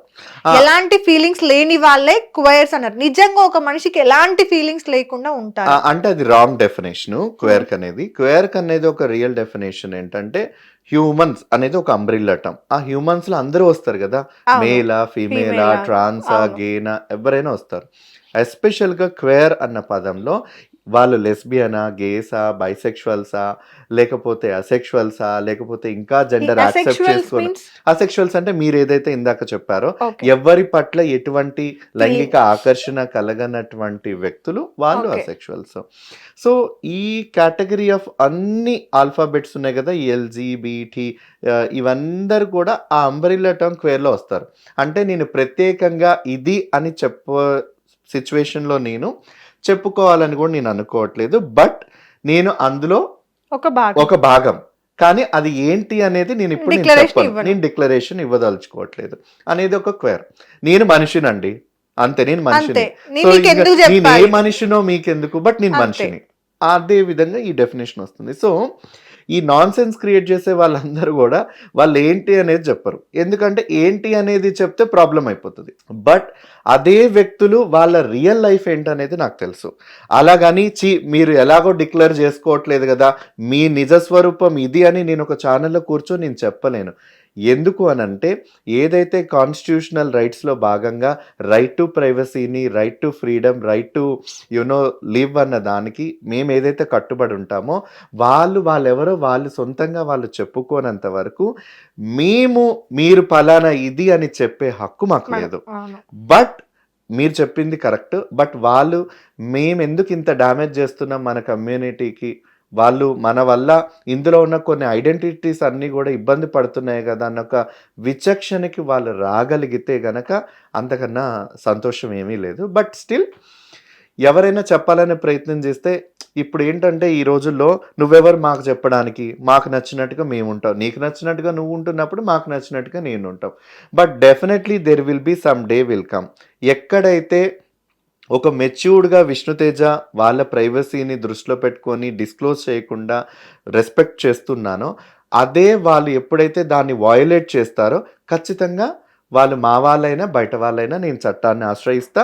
మాకు జరిగినటువంటి నష్టాన్ని నేను చట్టం ముందే నేను ఖచ్చితంగా ఉంచే రోజు డెఫినెట్లీ కమ్. ఇప్పటి వరకు రాలేదు అని అంటే certain section of the people నిన్న పబ్లిక్ న్యూసెన్స్ కింద ఒక కేసు ఫైల్ అయిందా లేదా? అన్ని రోజుల నుంచి కాలేదు, అన్ని రోజుల నుంచి వెకిలి చేష్టలంతా భరించుకుంటూ వచ్చారు. బట్ నిన్న కేసు ఫైల్ అయ్యింది అనేది కూడా న్యూస్లో చూసాం. There will be some day మా ఐడెంటిటీస్కి ఆ వ్యక్తులు థ్రెటన్గా ఉన్నారు, మా ఐడెంటిటీస్కి వాళ్ళందరూ ఒక బ్యాడ్ ఇమేజ్గా ఉన్నారు, మా రైట్స్ పోతున్నాయంటే there will be some day వాళ్ళలో కూడా ఒక మార్పును తీసుకొచ్చే విధంగా దాన్ని ఎలా అప్రోచ్ అవ్వాలో అలా అప్రోచ్ అవుతారు. బట్ టిల్ నౌ వాళ్ళని ఒక వాళ్ళని చూసి ఒక జాలిగానే నేను వదిలేస్తాను. అంటే మీరు ఒక మంచి ప్రశ్న ఇస్తారు, ఎందుకు యాక్సెప్టెన్స్ చేసుకోలేదు అని అంటే, అందులో ఉన్న కొందరు వ్యక్తులు చెప్పారు, నేను నా కుటుంబం కోసం ఇలా ఉన్నాను, ఇలానే ఉన్నాను, నా కుటుంబం ఇలాగే ఉండమంది కాబట్టి ఇలాగే ఉన్నాను. ఒకప్పుడు మనకొక బాపట్ల నుంచి ఒక ఫేమస్ వ్యక్తి కూడా వచ్చారు. ఆ వ్యక్తి రీల్స్ చేసుకుంటూ వచ్చారు, ఒక మంచి అభిమానం పెరిగింది, ఆ వ్యక్తితో ఒక కనెక్షన్ పెరిగింది. అండ్ దెన్ ఆ తర్వాత ఆ వ్యక్తి ట్రాన్స్గా మారారు, చాలా హ్యాపీగా ఉంటున్నానని చెప్పారు. మళ్ళీ ఒక పీరియడ్ ఆఫ్ టైంలో మళ్ళీ నేను అబ్బాయిగా వచ్చేసాను, because of my family don't wanted to see me. But నేను వాళ్ళని ఇబ్బంది పెట్టాలని నేను అనుకోవట్లేదు, బాధ పెట్టాలని నేను అస్సలు అనుకోవట్లేదు, నేను అందుకే మళ్ళీ అబ్బాయిగానే నేను ఇంటికి తిరిగి వచ్చేసేసాను అని చెప్పారు. This is at the personal level. ఎలా ఉండాలి, మళ్ళీ ఎలా తిరిగి రావాలి అనేది వాళ్ళు డిసైడ్ అయ్యేది. కానీ ఐ రియలీ మస్ట్ ఎక్స్ప్రెస్, ఆ బాపట్లకు సంబంధించిన ఆ పర్టికులర్ వ్యక్తికి చాలా మెచ్యూర్డ్గా, చాలా హుందాగా వ్యవహరించారు అండ్ నాకు చాలా హార్ట్ఫుల్ ఫ్యాన్. బట్ వేరాస్ మిగతా వచ్చినటువంటి వెకిలి వ్యక్తులందరూ కూడా ఆ మెచ్యూరిటీకి, తనకున్నటువంటి మెచ్యూరిటీకి వాళ్ళకి లేకపోవడం వల్ల చాలా నాన్ సెన్స్, చాలా డ్యామేజ్ చేశారు. చాలా మందికి కూడా ఆ కోపం, ఆ బాధ ఉంది. బట్ స్టిల్ ఆ కోపం, బాధ అనేది వాళ్ళని మేము మళ్ళీ టార్గెట్ చేయాలన్న సిచ్యువేషన్ రాకూడదు అనేది మేము మనసులో ఉంచాం కాబట్టి we're feeling very liberal. But someday కొంతవరకే ఓపిక పట్టగలుగుతాం. బట్ వాళ్ళు ఈ లోపు అర్థం చేసుకొని మనం ఇలా ఉండకూడదు, మన వల్ల చాలామంది మన వాళ్ళు బాధపడుతున్నారన్న మెచ్యూరిటీకి వాళ్ళు రావాలని నేను మనస్ఫూర్తిగా నేను కోరుకుంటున్నాను. కొంతమంది విషయానికి వస్తే గే అని తెలిసిన తర్వాత, అరే ఫ్రెండ్స్ నార్మల్గా మాట్లాడు, అరే వీడు గేరా, వీడు మొగోడే కాదురా, అరే వీడు ఏంద్రా ఇట్లా బిహేవ్ చేస్తాడు అని చెప్పి దగ్గరకు కూడా రాని. కరెక్ట్, అవునా? అదే ఇంటి విషయాల్లోకి వస్తే కూడా ఇంట్లో కూడా కొడతారు. తండ్రి అయితే బెల్ట్ తీసుకొని కొట్టిన కొంతమంది సిచ్యువేషన్స్ కూడా ఉన్నాయి.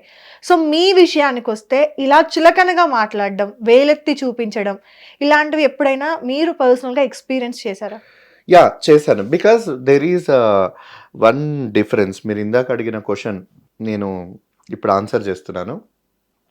ద మేజర్ డిఫరెన్స్ ఏంటంటే, ఎవరికైతే teenage, I mean adolescent age, మనకు కౌమార దశ అంటాం, 15, 16, 18 ఏళ్ళ మధ్యలో ఎక్కువ అట్రాక్షన్స్కి, ఎక్కువ ఎమోషన్స్కి, అప్పుడే కొత్త కొత్త ప్రేమలు వ్యక్తుల మధ్యలో, ఆ స్కూల్ ఏజ్ టైం, అదంతా ఒక కైండ్ ఆఫ్ ఒక డిఫరెంట్ ఎక్స్పీరియన్స్. 10th క్లాస్కి వచ్చేసరికి అందరిలో కొత్త ప్రేమలు చిగురిస్తాయి, ఇక లవ్ లెటర్స్ రాసుకుంటూ ఉండేవాళ్ళు. యూనో ఇప్పుడంటే స్మార్ట్ ఫోన్స్ వచ్చాయి, వాట్సాప్లో టెక్స్ట్ చేయడం, మళ్ళీ డిలీట్ ఫర్ ఎవరీవన్ కొట్టుకున్న ఆప్షన్ ఇప్పుడు వచ్చిందేమో. కానీ నాకు తెలిసి మన కాలం అప్పుడు SMS కాలమే, అదంతా కూడా టెక్స్ట్ మెసేజ్, అది కూడా డిలీట్ అవ్వదు. మహా అంటే ఏదో సీక్రెట్ గా ఒక స్లిప్స్ లో రాసుకొని, లేదా ఆ పర్సన్ ఎక్కడ కూర్చుంటారా ఆ బెంచ్ కిందనో బెంచ్ పక్కనో రాయడం, ఏదో గోడకి మనం పెన్సిల్ తో రాసుకోవడం, మళ్ళీ పక్క రోజు చూసిన తర్వాత ఎరేజర్ తో ఇవాళ ఇలాంటి చిలిప్ పనులన్నీ అప్పట్లో జరిగేవి. When 90s kids are experience అవుతాం. సో బట్ అలాంటి సిచ్యువేషన్ లో ఆ ఎమోషన్స్ వచ్చినప్పుడు, ఒక క్లాస్లో అరే మామ ఆ పిల్ల బాగుంది కదా, ఆ సీనియర్ అమ్మాయి బాగుంది కదా, ఈ జూనియర్ అమ్మాయి బాగుంది కదా, వాడు ఈ డిస్కషన్స్ స్కూల్ లెవెల్లోంచి చాలా క్యూరియస్గా బిగిన్ అవుతాయి.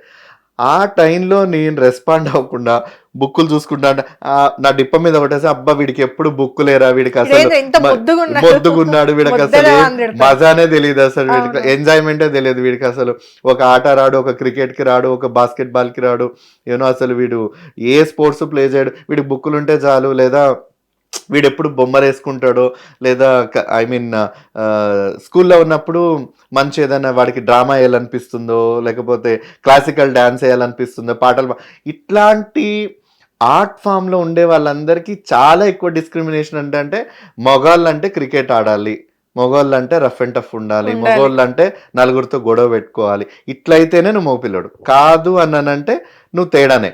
ఇది క్లాస్ రూమ్ లెవెల్లో వచ్చినప్పుడు ఆ సిచ్యువేషన్లో నాకు వాడు ఎవడైతే తిడతా ఉంటాడో వాడి మీదనే నాకు అట్రాక్షన్ వచ్చి, వరే నువ్వు అంటే నాకు ఇష్టం అని నేను చెప్పాను అనుకో, ఎట్లుంటే సిచ్యువేషన్.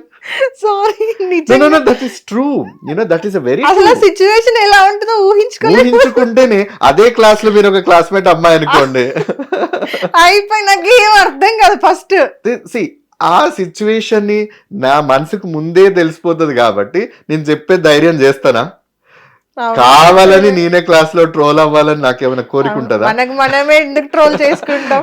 ఏం చేయకుండానే వాళ్ళు ట్రోల్ చేస్తా ఉన్నప్పుడు అవును. అట్లాంటిది కావాలని నేను ట్రోల్ అయ్యే సిచ్యువేషన్ కూడా నేను చేయలేను. So that begins with us. అది సరదాగా మొదలైనప్పుడు కూడా మనసులో ఒక గందరగోళం. నాకే ఇట్లా అనిపిస్తుందా, ఇంకెవరికైనా ఇట్లా ఇంకెవరికైనా అనిపిస్తుందా, అనిపిస్తుందా? అది తెలియాలంటే నేను ఎవరికైనా చెప్పాలి. ఎవరికి చెప్పాలి? చెప్తే ఎవరు చెప్తే ఏమంటారు? ఎవరు ఎట్లా రియాక్ట్, వదిలేస్తారా, దూరం పెడతారా, అమ్మకి చెప్పాలా, నాన్నకి చెప్పాలా, నాన్నకి చెప్తే బెల్ట్తో కొడతాడా, అమ్మకి చెప్తే తిడుతుందా, ఇవన్నీ ఉంటాయి. ఇవన్నీ మనసులో దాచుకొని ఒక కన్ఫ్యూజన్లో, ఆ అట్రాక్షన్కి, ఆ కన్ఫ్యూజన్కి, ఆ మెంటల్ డిస్టర్బ్స్కి, ఆ స్ట్రగుల్కి చదువెక్కదు, చదువు వదిలేయాలనిపిస్తుంది. లేదా అసలు ఏమెక్కదు, ఫెయిల్ అయిపోతారు, బయటకు వచ్చేస్తారు. కొంతమంది కష్టపడి చదువుతారు, ఏదో ఈ మధ్యలోనే ఇంకొకరు ఎవరో కనెక్ట్ అయ్యి ఏదో రూపంగా సోషల్ మీడియా ద్వారా వాళ్ళతో ప్రేమలో పడ్డం. మళ్ళీ కొంత ట్రావెల్ చేసిన తర్వాత వాళ్ళు, అరే మన ఇంట్లో ఇట్లా అంటే తెలిస్తే ఎట్లా ఒప్పుకోరు కదా, అక్క ఉంది, తమ్ముడు ఉన్నాడు, అన్న ఉన్నారు, ఇట్లా అని తెలిస్తే సొసైటీ ఒప్పుకోదు కదా, ఫ్యామిలీ ఒప్పుకోదు, చంపేస్తారు. ఇవన్నీ కూడా బ్రేకప్ స్టోరీస్ అన్నమాట. సమ్వేర్ అంటే క్యూరియాసిటీ, నేను నా మనసులో చెప్పుకోవడానికి ఒకరు దొరికారు, ఆ దొరికిన వాళ్ళు కొంతవరకు ఎంటర్టైన్ అయిపోతుంది, మళ్ళీ అక్కడ బ్రేకప్ అయిపోతుంది. ఈ కన్ఫ్యూజన్, ఈ మెంటల్ హెల్త్ ప్రాబ్లమ్స్, వీటన్నిటి వరకు ఒక సెక్టార్ అయిపోతే దాన్నే అడ్వాంటేజ్గా తీసుకొని ఆల్రెడీ వాడెవరో ఒకరు డామినెంట్ వ్యక్తి గుర్తించి వాడిని ఒక లెవెల్గా ఫైనాన్షియల్గా, సెక్షువల్గా ఎక్స్ప్లాయిట్ చేసి అట్లా వదిలేసేయడం. సో దెర్ ఆర్ వల్నరబిలిటీస్ కనిపించిన ఎనీ హ్యూమన్ బీయింగ్లో వాడిని డామినేట్ చేసుకొని అడ్వాంటేజ్ తీసుకునేటువంటి majority of the section of the people ఉంటారు. సో మా అట్రాక్షన్స్ని మనసులోనే దాచుకొని ఈవెన్ టిల్ టుడే పేరెంట్స్కి చెప్పడానికైనా భయపడతాం. ఎందుకు అన్నానంటే we don't know what they react, how they react. Okay, ఇంట్లోంచి బయటకు వెళ్తామా, సంపాదించుకుంటామా, అది వేరు. కానీ చిన్నప్పటి నుంచి ఫ్యామిలీ ఉంటారు, వాళ్ళకి ఆరోగ్యమో అనారోగ్యమో ఉంటుంది, బాధ్యతలు ఉంటాయి. నా ఒక్క మనసులో ఉన్నటువంటి కోరిక, ఇష్టం వల్ల ఒక పర్సన్తో లైఫ్ షేర్ చేసుకొని ఉండాలనుకుంటున్నాను, ఆ పర్సన్ నా సేమ్ జెండర్ అనేది చెప్పినప్పుడు అది ఫ్యామిలీకి, సొసైటీకి అబ్జెక్షనబుల్గా ఉన్నప్పుడు అది ఇది జరగదురా, మన ఇంట్లో సమస్య లేదు, నువ్వు చావడమా నేను చచ్చిపోవడమా అనేదే ఉంటుంది అన్నప్పుడు టిపికల్గా వాళ్ళు ఫ్యామిలీతోనే కట్టుబడి ఉండి వాళ్ళ మనసులో ఉన్న కోరికలన్నీ పక్కన పెట్టేసి వాళ్ళకి పొద్దున్న లేచినప్పటి నుంచి ఫ్యామిలీ రెస్పాన్సిబిలిటీస్ తీర్చడంలోనే బిజీ అయిపోతారు కదా. అక్కకి పెళ్లి చేయాలనో, తమ్ముడికి ఫీజు కట్టాలనో, చెల్లెలకి ఒక మంచి వచ్చి ఎవరికైనా ఇచ్చి పెళ్లి చేయాలనో, ఈ ఫ్యామిలీస్ దాంట్లోనే బిజీ అయిపోయి వాళ్ళ లైఫే మర్చిపోతారు. అవును, కొంతమంది వాళ్ళకి ఏం కావాలని సెల్ఫ్ మర్చిపోతారు, వాళ్ళ లైఫే వాళ్ళు త్యాగం చేసుకుంటారు. అట్ ద సేమ్ టైం ఈ ఒకరు ఎవరైనా తొందరపడి ఒక కోయిల ముందే కూసింది అన్నట్టుగా వాళ్ళు ఏమైనా పొరపాటున ఎవరికైనా చెప్పారు అని అంటే అక్కడ కల్లోలాలు, ప్రకంపనలు వస్తూ ఉంటాయి, ఒక పెద్ద యుద్ధమే జరుగుతుంది. ఇంకా చెప్పిన మరుక్షణం నుంచి పెళ్లి సంబంధాలు వస్తూ ఉంటాయి ఇంటికి. పెద్ద తప్పు అదే. వెంటనే ఏంటంటే పెళ్లి చేస్తే వీడు సెట్ అవుతాడు, పెళ్లి చేస్తే వీడు సెట్ అవుతాడు, ఇమీడియట్గా వీడు జారుకొని ఏ విధవేషాలు ఎక్కడికో వెళ్ళిపోయి వీడు మన పరువు తీసే లోపు వీడికి ఒక అమ్మాయి ఇచ్చి పెళ్లి చేసేయాలని వెంటనే పెళ్లి సంబంధాలు చూడడం మొదలు పెడతారు. This is a very big mistake. ఒక సమస్యని ఉంది అని చెప్పినప్పుడు, ఈ సమస్యకి పరిష్కారం ఇది అని చెప్పినప్పుడు వాళ్ళు ఆ పరిష్కారాన్ని యాక్సెప్ట్ చేయనప్పుడు, దానికి ఇంకొక అమ్మాయిని ఇచ్చి పెళ్లి చేస్తేనే పరిష్కారం అన్నప్పుడు తల్లి, అక్క, చెల్లి అందరు కూర్చుంటారు వాడి పక్కన కన్విన్స్ చేయడానికి. అరే పెళ్లి చేసుకోరా, నీకు పెళ్ళి అయితే నాకు పిల్లని ఇస్తారు, నీకు పెళ్ళి అయితే నాకు పెళ్ళి అవుతుంది, పరువు మిగులుతుంది, సమాజంలో తలెత్తుకోగలుగుతాం. అందరు కలిసి కన్విన్స్ చేసిన తర్వాత అందరూ కలిసి ఇంకొక అమ్మాయి గొంతు కోయడానికి సిద్ధపడతారు. గేస్ ఫీమేల్స్ తో సెక్స్ చేస్తారా జనరల్లీ? అస్సలు చేయరు. ఎప్పుడైతే వాళ్ళ ఒక వ్యక్తి పట్ల మనకు ఒక ఇష్టం, ఆకర్షణ కలగనన్నప్పుడు ఆ వ్యక్తి శరీరాన్ని ఏ విధంగా ఇష్టపడతారు? The sex is not just between both genitals కాదు కదండి, మనిషి మనసు అన్ని కలిస్తేనే శరీరాన్ని ఇష్టపడినప్పుడే సెక్స్. ప్రాక్టికల్ లైఫ్ జనరల్లీ ఈ సొసైటీలోనే ఎంతో మంది గేస్ ఈ ప్రెషర్స్ వల్ల, ఫ్యామిలీ ప్రెషర్స్ వల్ల, సొసైటీ ప్రెషర్స్ వల్ల బలవంత పెళ్లిళ్ళు చేసుకుంటున్నారు. ఆఫ్టర్ దట్ బలవంతం అంటే మళ్ళీ సొసైటీ కొంతమంది నేను గే అని చెప్పుకోలేక ఆ ఫీమేల్స్ తోని సెక్షువల్ గా కలుస్తున్నారు, బట్ సాటిస్ఫాక్షన్ లేక ఈ వాట్సాప్ అదర్ గ్రూప్స్లలో మళ్ళీ అబ్బాయిలతోని చాట్ చేయడము, వాళ్ళని పర్సనల్ గా కలవడము, వాళ్ళ అబ్బాయిలతో సెక్స్ చేసుకోవడం ఇలాంటివి జరుగుతున్నాయి అనేది వింటూ ఉన్నాము. నిజంగా అంటే ప్రాక్టికల్ విషయానికి వస్తే ఒక గేగా ఉన్న వ్యక్తి నార్మల్ మన ఫీలింగ్స్ ని పక్కన పెడితే ఒక ఫీమేల్స్ తో సెక్స్ అనేది జరుగుతుందా, అది వర్కౌట్ అవుతుందా? చాలా మంచి డీప్ పాయింట్ అడిగారు మాధవి గారు. సెక్స్ ఒకటి ఇష్టపూర్వకంగా జరిగేది, అది ఏ వ్యక్తుల మధ్య అయినా, వాళ్ళ మధ్యలో ఒక అట్రాక్షన్, వాళ్ళ మధ్యలో ఒక బాండింగ్ వస్తే తప్ప ఆ కంఫర్టబుల్ అనేది రాదు బెడ్రూమ్లో, whatever it is. Then ఇక్కడ మీరు చెప్పినట్టుగా ఎస్, గే మగవాళ్ళు కూడా ఆడవాళ్ళతో సెక్స్ చేస్తున్నారు, పిల్లల్ని కూడా కంటున్నారు, బట్ వితౌట్ విల్లింగ్. మనసుకి చేసే ప్రక్రియ ఇష్టం లేనప్పుడు, ఏదో సమాజానికి తనకు ప్రెగ్నెంట్ అయితే చాలు ఇంకక్కడితో నన్ను మగాడని అనుకుంటుంది కాబట్టి తను కన్సీవ్ అవ్వడానికి చేస్తే అక్కడి వరకు ప్రయత్నం చేస్తే చాలు అనొక బిలీవ్తో చాలామంది వైగ్రా టాబ్లెట్స్ వాడడము, లేదా వాళ్ళకు నచ్చినటువంటి ఒక మేల్ పార్ట్నర్ని వాళ్ళు ఊహించుకోవడము, ఒక కైండ్ ఆఫ్ సెక్షువల్ యాక్ట్లోకి వాళ్ళు వెళ్ళలేక ముందు ఎంత మానసికంగా వాళ్ళు ప్రిపేర్ అయ్యి, ఎంత స్ట్రగుల్ అయ్యి, they may have go many of the extensions. అది వైగ్రా టాబ్లెట్సా, లేదా వాళ్ళకి నచ్చినటువంటి వ్యక్తుల్ని వాళ్ళు ఊహించుకోవడమా, లేదా ఒక 5 నిమిషాలు ఆగు నేను వాష్రూమ్కి వెళ్ళొస్తాను అని చెప్పి they again watch A gay porn and వాళ్ళకు ఒక కైండ్ ఆఫ్ ఎరెక్షన్స్, ఒక కైండ్ ఆఫ్ ఫీలింగ్స్ వచ్చినప్పుడు వెంటనే వచ్చి తన ఫీమేల్ పార్ట్నర్ తోటి సెక్షువల్గా ఎంగేజ్ అవ్వడమా. అంటే ఒక ఫీమేల్ బాడీ చూస్తేనే వాళ్ళకు ఒక కైండ్ ఆఫ్ ఎవర్షన్ కలిగినప్పుడు వాళ్ళతో సెక్స్ చేయాలి అని అంటే ఆ మెంటల్ టార్చర్ ఉంటుంది చూసా. అంటే మీకు నేను చెప్తా ఉంటేనే నాకు ఒక కైండ్ ఆఫ్ ఇది అనిపిస్తా ఉంది, అరే ఎంత ఆక్వర్డ్ మూమెంట్, ఇన్అప్రోప్రియేట్. అండ్ తనకు ఒక వచ్చింది, ప్రెగ్నెన్సీ వచ్చిందంటే చాలు, అమ్మయ్యా ఒక ఊపిరి పీల్చుకున్నట్టే. అంతే, సొసైటీ ఏమనుకున్నా పర్లేదు, ఆహా వాడు మొగోడు కాకపోతే కడుపెట్లు వచ్చింది, వాడు మొగోడు కాకపోతే పిల్లలు ఎట్లా పుట్టారు, సో మీరే ఏదో వాడి మీద కక్ష కట్టి అబాండాలు వేస్తున్నారు అని అంటారు. So this is the one fault.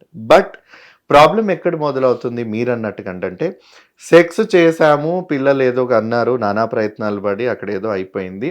But పెళ్ళి అయిన తర్వాత ఒక 2 వ్యక్తులు ఒక ఇంట్లో ఉంటున్నారంటే, ఏదో ఒక 2 రోజులు వచ్చే చుట్టాలు మన ఇంటికి వచ్చి పోతే ఆ బెడ్రూమ్ అంది కాదనిపిస్తుంది.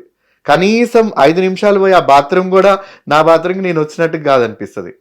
మనకు ఇంట్లో మనం తప్ప వేరే ఏ వ్యక్తులు ఒక 2-3 డేస్ వచ్చిపోతే మన ఇల్లు మనకు ఉన్నట్లు అనిపించదు, ఆ కంఫర్ట్ మనం ఫీల్ అవ్వం. అలాంటిది జీవితాంతం మనకి ఇష్టం లేనటువంటి వ్యక్తి, ఫిజికల్, రొమాంటికల్, సెక్షువల్, ఈ అట్రాక్షన్స్, ఎమోషనల్, ఇవి ఏమి అట్రాక్షన్ లేనటువంటి ఒక వ్యక్తి 24 గంటలు మన చుట్టూ ఉండి మన పక్కలో పడుకొని ఆమెతో ఒక లవ్ ఫీల్ అవ్వాలి, ఒక మంచి హ్యాపీనెస్ ఫీల్ అవ్వాలి, ఎట్లయితుంది? కాదు. సెక్స్ ఏముందిలే, ఒక 5 నిమిషాలు, ఒక 10 నిమిషాలు కన్సీవ్ అవ్వడానికి ఒక 3-4 అటెంప్ట్స్ చేస్తే done. But post marriage, post conceive అయిన తర్వాత పిల్లల్ని పెంచాలి, అంతే ప్రేమతో తను నా భార్య, తను నా కైండ్ ఆఫ్ ఇది నా ఫ్యామిలీ అన్న ఫీలింగ్ రావాలి కదా. అది రాకపోతే దెన్ అగైన్ వాళ్ళ మనసు, వాళ్ళ ఆరాటం ఏ మగవాడి మీద ఉంటుంది అది అట్టే వెళ్ళిపోతుంది. యాజ్ హౌ 2 అమ్మాయి ఒక అబ్బాయి ఇష్టం లేని పెళ్లిళ్ళు చేసుకున్న వాళ్ళందరూ ఏం చేస్తున్నారు, న్యూస్లో చూస్తానే ఉన్నాం, ఏం జరుగుతా ఉంది, మర్డర్లు జరుగుతా ఉన్నాయి. లేదు అని అంటే ఏం జరుగుతుందంటే పోలీస్ స్టేషన్కి వెళ్తే ఎక్స్ట్రా మ్యారిటల్ కేసెస్ ఎన్ని ఉన్నాయండి. ఇవన్నీ ఎందుకు జరుగుతున్నాయి? సరే వాడు తేడాగాడే, వాడు అమ్మాయిని ఏదో చేయలేడో, సెక్స్ చేయలేడో అనే మొగోళ్ళ సమాజం ఉంది. కానీ కోర్టుకు వెళ్తున్న ఆడవాళ్ళ పరిస్థితి ఏంటి? నా మొగుడు నన్ను ఇష్టపడట్లేదు, ఎవరినో ఉంచుకున్నారు, ఎవరినో తిరుగుతున్నారు, ఎవరినో పెళ్లి చేసుకున్నారు, నన్ను మోసం చేస్తారని వెళ్ళే ఆడవాళ్ళు చాలా మంది ఉన్నారు కదా. Why is it happening? Because there is no companionship, there is no certain bonding between two partners. మీరు అంటున్నట్టుగా నార్మల్ గా పేరెంట్స్ యాక్సెప్ట్ చేయకపోవడం ఎంత తప్పో, అగైన్ ఇక్కడ నేను చాలా మంది సాఫ్ట్వేర్ కపుల్స్ లోనే కాదండి, నార్మల్ అమ్మాయి అబ్బాయి పెళ్లి చేసుకున్న వాళ్ళలో వాళ్ళిద్దరి మధ్య ఒక అట్రాక్షనే రావట్లేదు. ఈ ప్రెషర్ ఆఫ్ లైఫ్, ఈ ప్రెషర్ ఆఫ్ థింగ్స్, అరేంజ్ మ్యారేజ్లో without any attractions and there just పెళ్లి చేసినామా ముడేసినామా మీ బతుకు మీరు బతకండి అని వదిలేస్తున్నారు. కానీ are they happy together, are they comfortable together, nobody is bothered. అది మీరే ఇంకా జీవితాంతం ప్రూవ్ చేసుకొని బ్రతకాలి సొసైటీలో అని వదిలేస్తారు. కానీ nobody is bothered. At the same time gay men కూడా పెళ్ళిళ్ళు చేసుకుంటున్నారు, పిల్లల్ని కంటున్నారు. But are they loving the female partner, are they loving the child? No. కొంతమందికి పిల్లలు ఇష్టం, బికాజ్ నాకు ఒక పార్ట్నర్, ఫ్యామిలీ కావాలి, పిల్లల మీద ప్రేమ ఉండదు కానీ భార్య మీద ప్రేమ ఉండదు. And they wanted to adopt the child and they wanted to have another male partner. So ఈ విధంగా వాళ్ళు ఎప్పుడైతే డేటింగ్ యాప్స్ ద్వారానో వేరే కొత్త పరిచయాల వల్లనో వేరే వాళ్ళతో ఈ social media dating apps chat చేసి మళ్ళీ పెళ్లి చేసుకున్న భార్యలు చేసుకొని నీకు అదే మొగాడి మీద యావా ఇష్టం ప్రేమ అవన్నీ ఉన్నప్పుడు నన్ను ఎందుకు పెళ్లి చేసుకోవడం, పిల్లల్ని ఎందుకు కనడం అనేది ఆమె బాధపడుతుంది. బికాజ్ ఎంటైర్ పెళ్లి దగ్గర నుంచి పిల్లలు కానీ మళ్ళీ ఇటువంటి సిచ్యువేషన్స్ తను ఎన్కౌంటర్ చేసేంత వరకు she might have no clue. As how you don't have any clue about me. నేను గేనా అనేది మీరే ఆశ్చర్యపోతున్నప్పుడు అలాంటి వ్యక్తులు ఇంకొక అమ్మాయిని పెళ్లి చేసుకొని నేను మళ్ళీ ఎక్కడో చోట దొరికేంత వరకు ఆ అమ్మాయి ఊహించలేదు కదా, నా భర్త నన్ను ఇష్టపడుతున్నాడు, నన్ను పెళ్లి చేసుకుని తను నావాడు అనే తను ప్రేమగా హత్తుకోవాలనుకుంటుంది. But she don't know my emotions. నా మనసులోనే ఉంటాయి కదా అవన్నీ, నేను ఎలా ఎక్స్ప్రెస్ చేస్తా చెప్పలేను. Because this is a very very very very sensitive to understand for the normal common people. Otherwise నేను ఇవాళ పొద్దునే ఒక రీల్ చూశాను, సేవేజ్ అక్కయ్య చాలా పాపులర్ చేస్తూ ఉంటుంది. ఆమె ఒక రీల్ చేసింది, 1 డేలో 2.5 మిలియన్ వ్యూస్. అమ్మాయి మాట్లాడింది ముందే తెలుస్తుంటే, అంటే ఆమె ఒక తల్లి రోల్గా చేస్తూ రీల్స్ చేస్తూ ఉంది ఈ మధ్యలో. ఆమె చెప్తా ఉంది, అయ్యో నిజంగా తెలుసుంటే నేను డాక్టర్కి తీసుకుపోయింది, ఒరే అసలు ఇంతకీ నువ్వు కోడలు వస్తుందంటే నువ్వు అల్లుడిని తీసుకొచ్చావు, మీరిద్దరు హస్బెండా వైఫా, మీరు ఏంటి యూనో.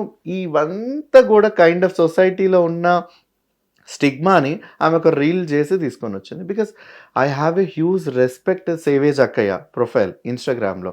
బికాస్ స్టీరియో టైప్ని బ్రేక్ చేసే చాలా వీడియోస్ తను తీసుకొచ్చినప్పుడు ఇలాంటిది నేను ఎక్స్పెక్ట్ చేయలేదు కూడా. Because influencer people what they thought అంటే, ఇవాళ మీరు నా ఇంటికి రండి, నేను వాళ్ళ ఇంటికి వెళ్దాం, మీ ఇంటికి వస్తా, మన లోతులు గోతులు ఏంటనేది ఆఫ్ ద స్క్రీన్ వెళ్తే తెలుస్తుంది. ఒక 5 మినిట్స్ రీల్లో ఎదుటి వ్యక్తుల యొక్క జీవితాల్ని మనం వంకరగానో వ్యంగ్యంగానో చూపిస్తే సరిపోదు. ఈ ప్రపంచంలో ప్రతి వ్యక్తి off the screen reality life చాలా వేరేగా ఉంటది.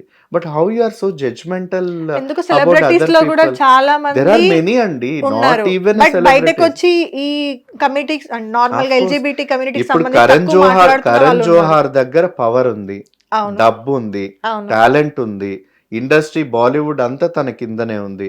Why they are with him అంటే ఆయన మంచి మంచి స్టోరీస్ తీయగలడు, మంచి మంచి ప్రొడక్షన్ చేయగలడు అనే దమ్ము ఉంది కాబట్టి వాళ్ళ దగ్గర ఉన్నారు. It doesn't matter Karan Johar గేనా కాదా, వాట్ ఎవర్ సింగిల్ ఉన్నాడు ఏంటనే, because they are seeing the వ్యక్తి యొక్క పొటెన్షియల్. అది ఇంపార్టెంట్. ఇక్కడ నేను ఎక్కడైనా పని చేయాలి అని అనుకుంటే, ఈ మూవీ ఎల్జిబిటీ లీగల్ బ్యాటిల్లో trans women Hima Rathod playing as a Mohini, అక్కడ ఒక సిచ్యువేషన్ వస్తుంది, అమ్మాయి ఎందుకు నేను జాబ్ ఇవ్వాలి నీకు అని అడిగితే, అమ్మలాంటి మనసు ఉంది, పేషెంట్స్ నేను కేర్ చేసుకోగలను, నేను నర్సింగ్ చదివినా, నువ్వు నాకు హాస్పిటల్ నర్సింగ్ జాబ్ ఇవ్వు, నీకు ఇంతకు మించి ఒక క్వాలిఫికేషన్ నీకు ఏం కావాలి? So this is enough for anybody. ఆ వ్యక్తిలో ఉన్న పొటెన్షియల్ చూడండి. వాళ్ళు గే అయితేనేంటి, వాళ్ళు ట్రాన్స్ అయితేనేంటి, I proudly believe that we the LGBTQ people are more diverse, most creative. మాలో ఉన్న మల్టీ టాలెంట్స్ అవన్నీ ఉంటాయి and we're ruling the world. But very very narrow minded ఉన్నటువంటి తెలుగు ప్రజల దగ్గర, తెలుగు రాష్ట్రాల్లో మేము వాళ్ళ మనసులను గెలుచుకోలేకపోతున్నాము అని అంటే, it is a deep rooted stigma which comes from the patriarchal society అనేది I'm truly believing it. Okay, so నార్మల్గా మీరు ఇందాక మాట్లాడిన దానిలో పేరెంట్స్ యాక్సెప్ట్ చెయ్యరు, పేరెంట్స్ నుండే స్టార్ట్ అవుతుంది అని చెప్పారు ఏదైనా సరే. బట్ పేరెంట్స్ నుండే స్టార్ట్ అయినప్పుడు వీళ్ళు మేము గే అని తెలిసిన తర్వాత కూడా ఆ నిజం చెప్పకుండా ఆ అమ్మాయిని పెళ్లి చేసుకోవడం అనేది తిన తప్పు కూడా అవుతుంది కదా. సో ఎందుకని ఇట్లా ఫీలింగ్స్ ఉన్నాయి, అబ్బాయి మీదనే ఫీలింగ్స్ ఉన్నాయి అన్నప్పుడు ఆ అబ్బాయి ధైర్యం చేసి ఒక అమ్మాయి లైఫ్ ని కాపాడొచ్చు కదా, ఎందుకని ఇంకా బయటికి రావట్లేదు? ప్రాబ్లం మనం ఇందాకనే నేను ఎలాబొరేట్ గా ఒక విషయంలో మనం డిస్కస్ చేసుకున్నాం. ఇక్కడ తప్పు అబ్బాయి చెప్పడానికి రెడీ, బట్ యాక్సెప్ట్ చేయడానికి ఫ్యామిలీ ఉందా, సొసైటీ ఉందా? పోనీ ఆ అబ్బాయిని ఇంట్లోంచి బయటకు గెంటేసిన తర్వాత, లేదా ఆ అబ్బాయి పలానా ఆఫీస్లో ఈ అబ్బాయి వీళ్ళంతా ఎల్జిబిటీ అని చెప్పిన తర్వాత, మల్టీనేషనల్ కంపెనీస్ వదిలేసుకోండి, వాళ్ళ దగ్గర పాలసీస్ ఉంటాయి కాబట్టి ఏదైనా డిస్క్రిమినేషన్ ఉంటే కోర్టులో వేస్తారు. వీళ్ళు ఎందుకు వచ్చిన తలనొప్పి, వాళ్ళ పొటెన్షియల్ వర్క్ మనం చూద్దాం, వాళ్ళతో మనకి ఎందుకు, మనం అందరం ఇంక్లూజివ్ కదా అన్నటువంటి ఆలోచన మల్టీనేషనల్ కంపెనీస్కి ఉంది.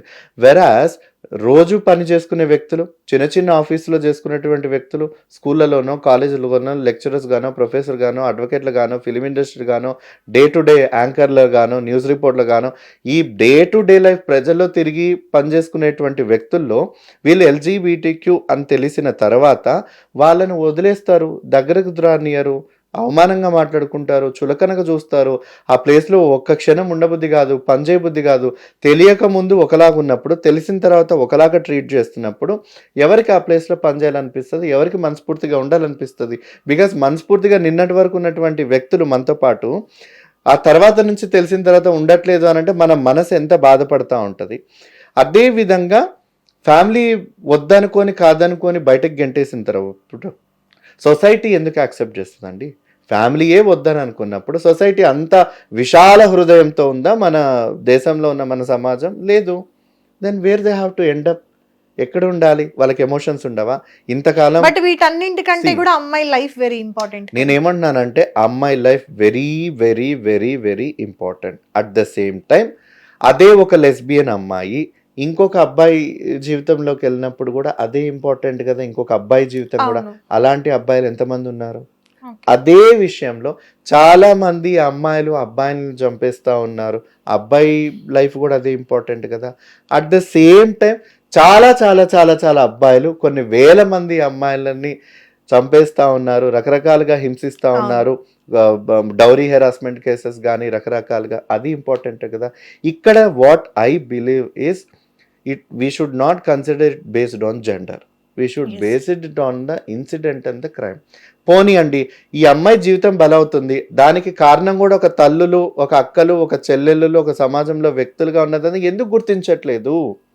మహిళా సంఘాలు కానీ, ఫెమినిస్టులు కానీ, లేదా ఇంటర్సెక్షనల్ యాక్టివిస్టులు కానీ, హ్యూమనిస్టులు కానీ, వీళ్ళందరూ అది కూడా ఆ పాయింట్ ఆఫ్ వ్యూ కూడా యాక్సెప్ట్ చేయాలి కదా.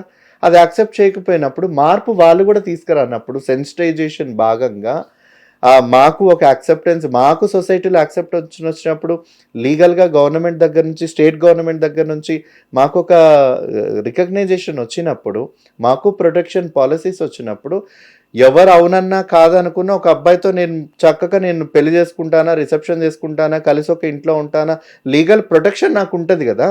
మీరు గే అని ఓపెన్ గా చెప్పిన తర్వాత మీ లైఫ్ లో వచ్చిన చేంజెస్ ఏంటి? ఓపెన్గా చెప్పేదానికన్నా ముందు నేను కూడా ఈవెన్ చాలా వరకు కూడా ఫ్యామిలీకి చెప్పలేదు. సర్టెన్ సిచ్యువేషన్స్ వల్ల ఫ్యామిలీకి తెలిసి అక్కడ లాట్ ఆఫ్ డిస్టర్బెన్సెస్ అయిన తర్వాత నేను ఇంట్లోంచి బయటకు వచ్చిన తర్వాత నాలాంటి వ్యక్తుల్ని, ఎల్జిబిటిక్యూ వ్యక్తుల్ని కలుసుకొని అక్కడ మళ్ళీ అప్పుడున్నటువంటి సిచ్యువేషన్స్ ప్రకారం క్రిమినల్స్గానే ఉంటుండే యాజ్ పర్ ఇండియన్లో ఉన్నటువంటి చట్టాల ప్రకారం. ఆ క్రిమినల్ స్టేటస్ని తొలగించుకోవడానికి మేము ఉద్యమాలు చేసి గల్లీ నుంచి ఢిల్లీ వరకు ప్రతి ఒక్కరు మా అస్తిత్వం ఉంది, మా హక్కులు ఉన్నాయి, మేము సమాజంలో భాగమే, మేము మనుషులమే అనేది మా ఉద్యమం నడిచిన తర్వాత దశాబ్ద కాలం ఎప్పుడైతే క్రిమినల్ స్టేటస్ తొలగిపోయినప్పటి నుంచి దెన్ మేము ధైర్యంగా కొంచెం గవర్నమెంట్స్ని అప్రోచ్ అవ్వడానికి, మేము ఉన్నాం మమ్మల్ని గుర్తించండి అని కొంత చేంజెస్ తీసుకురావడానికి ఎక్కడెక్కడ ఎవరైతే భాగస్వామ్యం అవుతారో వాళ్ళతో చేయడానికి ప్రయత్నాలు వచ్చాయి. This is all comes when we are thrown away from family. ఇవంతా కూడా సో ఇప్పుడు మా ఫ్యామిలీ యాక్సెప్ట్ చేశారు because it is a long journey. ఒక ఫ్యామిలీ యాక్సెప్ట్ చేయడం కూడా ఏదో ఈరోజు చెప్తే రేపు పొద్దునకి యాక్సెప్ట్ చేస్తారంటే తెలియదు. ఒక అవగాహన, మమ్మల్ని మేము అర్థం చేసుకొని యాక్సెప్ట్ చేసుకోవడానికి ఎంత కాలం పడుతుందో ఇదంతా అర్థం చేసుకోవడానికి దానికి డబుల్ కాలం వాళ్ళకు పడుతుంది. So we need to give some space and time for family rather than నువ్వు చేస్తే చెయ్యి లేకపోతే లేదు అనేది వేరు. ఆ కంఫర్టబుల్ టైం మనం వాళ్ళకు ఇవ్వాలి. బట్ ఇక్కడ ఒకటే థింగ్స్ ఏంటంటే, నేను మిమ్మల్ని తప్పుబట్టను, మీరు నన్ను తప్పుబట్టి నన్ను ఇబ్బందులు పెట్టి నా జీవితానికి నష్టం కలిగేలాగా చేయకండి. Let us understand, let us in a process of understanding, but let us not harm each other. ఈ యొక్క మోటివ్తో ఉంటే బాగుంటుంది. బట్ వేరాస్ అది కాకుండా చాలా ఫ్యామిలీ కొట్టడం, తిట్టడం, హౌస్ అరెస్ట్లు చేయడం, బలవంతంగా పెళ్లిళ్ళు చేయడం ఇవన్నీ జరుగుతూ ఉంటాయి. చాలా వరకు ఇది ఒక మానసిక రోగం అని సైకియాట్రిస్ట్ దగ్గరకు తీసుకెళ్ళి షాక్ ట్రీట్మెంట్లు ఇప్పించడం, మందులు ఇప్పించడం, గుళ్ళ చుట్టూ తిప్పడం, బాబాల చుట్టూ తిప్పడం, పూజలు చేయించడం, రకరకాల ఈ నాన్ సెన్స్ అంతా ఏదో వాళ్ళ ఫ్యామిలీ వాళ్ళ తృప్తి కోసం వాళ్ళు చేస్తూ ఉంటారు. But out of the thing ఇవంతా కూడా వర్కౌట్ అయ్యేది కాదు అనేది వాళ్ళు తెలుసుకోలేరు. ఇవన్నీ ఒకలాగా ఉన్నప్పుడు ఈ సొసైటీలో యాజ్ అ గే ఓపెన్ అవ్వాల్సిన అవసరం లేదు. బట్ ఇవాళ పదే ఇంటర్వ్యూస్లో అవుతున్నాం, చాలామంది చూస్తున్నారు. నేను ఈ మూవీ ప్రమోషన్స్కి ఎక్కడికి వెళ్ళినా చూసిన తర్వాత ఈవెన్ మా ఓన్ కమ్యూనిటీ పీపుల్, నువ్వు ఒక్కడు ఉన్నావు మా గొంతుకి, అయినా you are representing every emotion that we're going through. అది మేము బాధపడుతున్నామా, ఇబ్బంది పడుతున్నామా, ఇవాళ ఇంటర్వ్యూలో నేను ఏం షేర్ చేశానో ఆ ఎమోషన్ని వాళ్ళు వెళ్తున్నారు, కానీ వాళ్ళు చెప్పలేరు. ఇవాళ నేను చెప్పగలిగే ధైర్యం నాకు వచ్చింది అని అంటే అంత ఈజీ కాదు. ఒకప్పుడు స్టూడియోలో వెకిలి మాటలు మాట్లాడితేనే నీకు ఇస్తాం అనే దగ్గర నుంచి ఇవాళ మీ పెయిన్ ఏంటి, మీ జర్నీ ఏంటి అనే వరకు వచ్చింది అని అంటే ఎంత ట్రాన్స్ఫార్మ్ అయినట్టు. అవును కదా. So we are expecting that the same thing. It may take the time. So it is not a one day journey to understand. It is a long way to go. But నష్టం అయితే చాలా జరిగింది. ఒక గే అనేది చెప్పినప్పుడు చాలామంది ఏంటి అని అంటే, ఓ వీడు చెప్పాల్సిన అవసరం ఏంటి, వీడు చెప్పాల్సిన అవసరం ఏంటి, పాపులారిటీ కోసం చెప్తున్నాడా, లేదా వ్యూవర్షిప్ కోసం వాళ్ళ దగ్గరికి వెళ్ళి డబ్బులు తీసుకుంటున్నాడా, వీడి వల్ల మన పక్కన ఉంటే మనం కూడా సీక్రెట్గా ఉన్నది తెలిసిపోతుందేమో, మన సేమ్ మీరు చెప్పినట్టుగా పెళ్ళిళ్ళు చేసుకుంటారు. ఇక్కడ నన్ను బ్లాక్ అయినా చేస్తారు లేదా అన్ఫ్రెండ్ అయినా చేస్తారు, వాళ్ళకి ఎంగేజ్మెంట్ అయిందంటే చాలు. బికాస్ దే ఫీల్ దట్ నా interview or my photo or my face వాళ్ళ ఫ్యామిలీస్ కానీ, వాళ్ళ కాబోయే భార్యలకు కానీ, లేదా వాళ్ళ భార్యలకు కానీ ఎక్కడైనా తారసపడినప్పుడు ఈ వ్యక్తి నీకు ఎలా తెలుసు, నువ్వు కూడా ఇదేనా అన్న ఒక డౌట్ని ఎక్స్ప్రెస్ చేస్తూ వాళ్ళని ఏమైనా వాళ్ళ మీద ఒక సూపర్విజన్ ఏమైనా చేస్తారేమో అన్న ఒక ఉద్దేశంతో నన్ను చాలా బాయ్కాట్ చేస్తారు. సో విత్ ఇన్ ద కమ్యూనిటీలోనే నేను బాయ్కాట్ అవ్వబడడం అండ్ నన్నే వాళ్ళు దూరంగా ఉంచడం బికాస్ ఆఫ్ నేను ఓపెన్గా చెప్పడం, ఇంటర్వ్యూస్గా రావడం.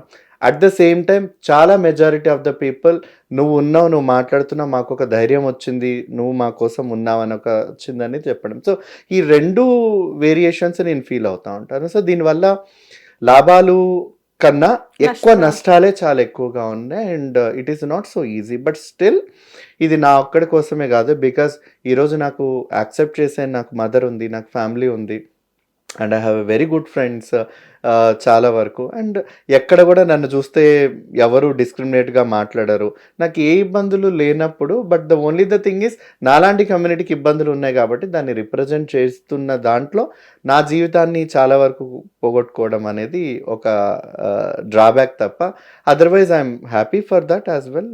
బికాస్ అదేదో అంటారు కదా, ఒక నేను సైతం ఒక ప్రపంచానికి అన్నట్టుగా ఒక సమిధన అవుతూ ఉన్నాను నా కమ్యూనిటీకి. But I'm happy for that. Yes, మనం సోషల్ మీడియాలో రోజు చూస్తూనే ఉంటాం, ఒక అబ్బాయి పెళ్లి చేసుకోవడం, అమ్మాయి కలిసి ఉండడము లేదా పెళ్లి చేసుకోవడం అనేది జనరల్గా అదర్ కంట్రీస్లో కానీ లేదా ఈ బాలీవుడ్ సైడ్ కానీ జరుగుతూ ఉంటాయి, చూస్తూ ఉంటాం. నిజంగా ప్రాక్టికల్గా ఈ ఇద్దరు అబ్బాయి పెళ్లి చేసుకుంటే నిజంగా ప్రాక్టికల్గా కలిసి ఉండగలరా? ఎంతకాలం అని కలిసి ఉంటారు? అంటే పిల్లల్ని అడాప్ట్ చేసుకుంటాము అని చెప్తూ ఉంటారు. నిజంగా ఇది వర్కౌట్ అవుద్దా? అంటే విన్నప్పుడు ప్రతి ఒక్క మైండ్లో ఈ క్వశ్చన్ స్టార్ట్ అవుతుంది అనమాట. ఎన్ని రోజులు ఉంటారులే, మహా అయితే ఏదో కొన్ని రోజులు ఉంటారు, తర్వాత విడిపోతారు, ఎవరి కాడ వెళ్ళిపోతారు అని ఇలా మాట్లాడుతూ ఉంటారు కదా. సో ప్రాక్టికల్గా మీ అంటే ఉండగలరా? ఇది పాసిబుల్ అవుతుందా? సో ఈ ప్రశ్న నేను ఉండగలరు అని నేను చాలా ఈజీగా నేను చెప్పగలుగుతా. But I want to tell you a logic. మన ప్రపంచంలో, ఈవెన్ మన ఇండియాలో, అది కూడా వదిలేసేయండి, మన తెలుగు రాష్ట్రాల్లో ఎవరైనా ఆడవాళ్ళు మగవాళ్ళు పెళ్లి చేసుకున్నప్పుడు వాళ్ళు మూడో రోజు నుంచో గొడవలో మనస్పర్ధలో నచ్చకపోయి ఉండొచ్చు, విడిపోవాలని అనుకున్నా విడిపోరు. ఎందుకు విడిపోరు? ఫ్యామిలీస్, అగైన్ సొసైటీ, లేదంటే వాళ్ళిద్దరు ఏది వచ్చినా సరే కలిసి ఉండాలి అన్న నమ్మకం. ఇంతసేపు నేను మాట్లాడాను, ఇప్పుడు యాంకర్ మాధవి గారిని మాట్లాడిద్దాం. అంటే ఈ క్వశ్చన్ కి అంటే విడిపోవాలనే ఆలోచన కంటే కలిసి ఉండాలి అనే ఆలోచన ఎక్కువగా అది ఎవరు ప్రపోజ్ చేస్తారు? పెద్దవాళ్ళు. ఇంకా అగైన్ సొసైటీ ఇన్వాల్వ్ అయ్యి ఉంటారు. వాళ్ళిద్దరు ఎవరో ఒకరు స్ట్రాంగ్ ఫీలింగ్ కలిసి ఉండాలి, విడిపోవాలి మనస్పర్ధలు వచ్చినప్పుడు ఫ్యామిలీ ఏం చెప్తుందంటే మీకు పెళ్ళయింది, దానికన్నా ముందు మేము ఒక 50 లక్షలు పెట్టి మేము పెళ్లి చేసాం, ఇప్పుడు మీరు విడిపోతాము అని అంటే నాకు తెలిసినంత వరకు అయితే ఇది రాదు. 50 లక్షలు పెట్టి పెళ్లి చేసినాం కాబట్టి కలిసి ఉండాలనేది రాదు. మనకి యాక్చువల్ గా డబ్బు ప్రస్తావన ఎందుకనంటే చాలా సందర్భాల్లో వస్తుందండి. ఎందుకనంటే ఇంత డబ్బు ఖర్చు పెట్టి చెప్పినప్పుడు మేము విడిపోతాము అని అనుకుంటే మధ్యతరగతి వాళ్ళకి అదొక పెద్ద అమౌంటే. ఎందుకంటే లోన్లు పెట్టో అప్పు తెచ్చో బంధువుల దగ్గర తీసుకొచ్చో పెళ్లి చేస్తారు ఘనంగా ఉండాలి అని. బట్ వీళ్ళిద్దరికి మనస్పర్ధలు వచ్చాయి, వాళ్ళిద్దరికి సెట్ అవ్వట్లేదు అని ఒక నెల తర్వాత 2 నెలల తర్వాత తెలిసినప్పుడు అది how it is possible? Compromise చేయడానికి మ్యాక్సిమం ట్రై చేస్తారు, సొసైటీయో ఫ్యామిలీయో రకరకాలుగా. రెండోది, ఒకవేళ విడిపోవాలి అని అనుకుంటే, ఇదిగో నువ్వు విడిపోవాలనుకుంటే మ్యూచువల్ డైవర్స్ అన్నా తీసుకోవాలి, లేదా లేదు పోగొట్టుకున్న 50 లక్షలు రికవరీ చేయాలంటే ఎవరి మీద టార్గెట్ పెట్టాలి? అబ్బాయి మీద. సింపుల్ ఆన్సర్, అబ్బాయి మీద టార్గెట్ పెట్టాలి. అత్త మామల్ని హింసిస్తున్నాడు, అదనపు కట్నం కోసం హింసిస్తున్నాడు, మాకు ఆయన వద్దు, డైవర్స్ ఇచ్చేయడానికి సిద్ధం, మాకు ఆస్తిలో ఇంత భాగం కావాలి, మాకు నష్టపరిహారం కావాలి, 498.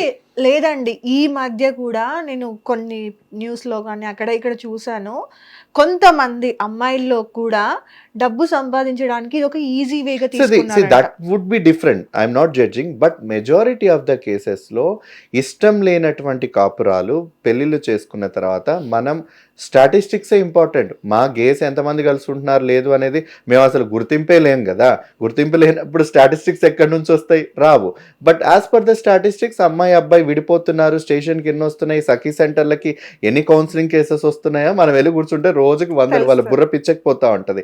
అందుకనే ఫ్యామిలీ కోర్ట్స్ వచ్చి కాంప్రమైజ్కి ఎక్కువగా ఉంటాయి. ఎందుకంటే కోర్టులకు వెళ్తే ఇటువంటివి ఇంకొక 100 ఏళ్ళైనా కానీ ఇవి తీర్పులకు రావు అనేసి కాంప్రమైజ్ కోర్టులు ఎక్కువైపోయినాయి. ఈ రచ్చబండలు చట్టబండలు ఎక్కువ అయిపోయినాయి అనమాట. ఈ కేసెస్ లో ఇక్కడే ఫ్యామిలీ కోర్ట్స్ అయిపోయి టీవీ ఛానల్స్ అందరూ పరిష్కారాలు చేసేస్తా ఉన్నారు. Because when two people wanted to live together, when people don't wanted to live together, but unfortunately ఇక్కడ హెట్రోసెక్షువల్ కపుల్స్ అమ్మాయి అబ్బాయిల మధ్యలో ఫ్యామిలీ సొసైటీ ప్రెజర్స్ వచ్చి కలపడానికి ప్రయత్నాలు చేస్తారు, డబ్బు విషయాలు తెస్తారు, కట్న కానుకలు తీసుకొస్తారు, ఫ్యామిలీ ప్రివిలేజెస్ ఇవన్నీ తీసుకొస్తారు. మరీ ముఖ్యంగా భయపెట్టేది ఏంటంటే చట్టం. డైవర్స్ అవ్వాలి అని అంటే విడాకులకు కూడా చట్టాలు ఉన్నాయిగా, విడిపోవాలన్నా చట్టాలు ఉన్నాయి. పెళ్ళైన తర్వాత మీ ఇద్దరికి పెళ్ళైంది అనేది రిజిస్టర్ ఆఫీస్లో కూడా పెళ్లి కార్డు తీసుకెళ్ళి మేమిద్దరం ఒకటయ్యాం లీగల్ గాని కూడా ఎన్రోల్ చేసుకోవాలి, మ్యారేజ్ సర్టిఫికేట్ వస్తుంది, then only they are legal. So మాకు పెళ్లి చేసుకోవడానికి మ్యారేజ్ లీగల్ లేదు, విడిపోవడానికి లీగల్గా లేదు. ఇటువంటి సిచ్యువేషన్లో ఏమున్నదండి, అవసరం ఉన్నంత వరకు మోజున్నంత వరకు నేను వాడుకుంటా, కలిసి ఉంటా, నా డ్రీమ్స్ అన్ని నేను డిజైర్స్ నేను ఫుల్ఫిల్ చేసుకుంటా, నాకు ఇప్పుడు నువ్వు నచ్చట్లేదు అనడానికి కాంప్రమైజ్ చేయడానికి అమ్మ వస్తుందా, అత్త వస్తుందా, మామ వస్తున్నాడా, ఫ్రెండ్స్ వస్తున్నారా, ఫ్యామిలీ మెంబర్స్ వస్తున్నారా, మా బంధాన్ని నిలబెట్టడానికి ఎవరు వస్తున్నారు? కమ్యూనిటీ ఉంది. కమ్యూనిటీకి ఏంటి ఎవరు చెప్తారు? కమ్యూనిటీ నేను అడిగి నేను చేసుకోమన్నానా అంటది కమ్యూనిటీ.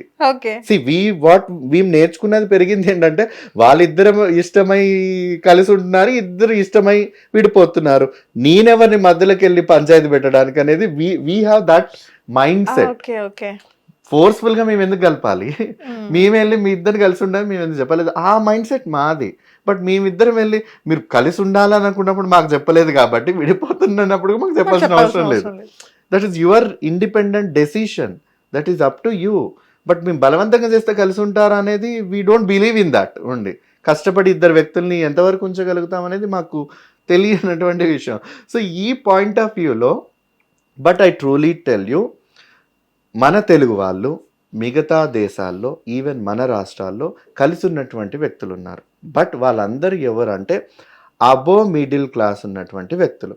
వాళ్ళకి ఏ మిడిల్ క్లాస్ పంచాయతీలు ఉండవు, ఒకరి మీద ఒకరు అప్పులు తెచ్చుకోవడము, అరువులు తెచ్చుకోవడము, హాస్పిటల్లో ఉన్నాడు మాకు డబ్బులు ఇవ్వండి, లేదా ఇల్లు కట్టుకోవాలి మాకు డబ్బులు ఇవ్వండి, మాకు మా వాడికి ఉద్యోగం లేదు ఉద్యోగం చూసి పెట్టండి, ఈ పంచాయతీలు ఏమీ ఉండవు.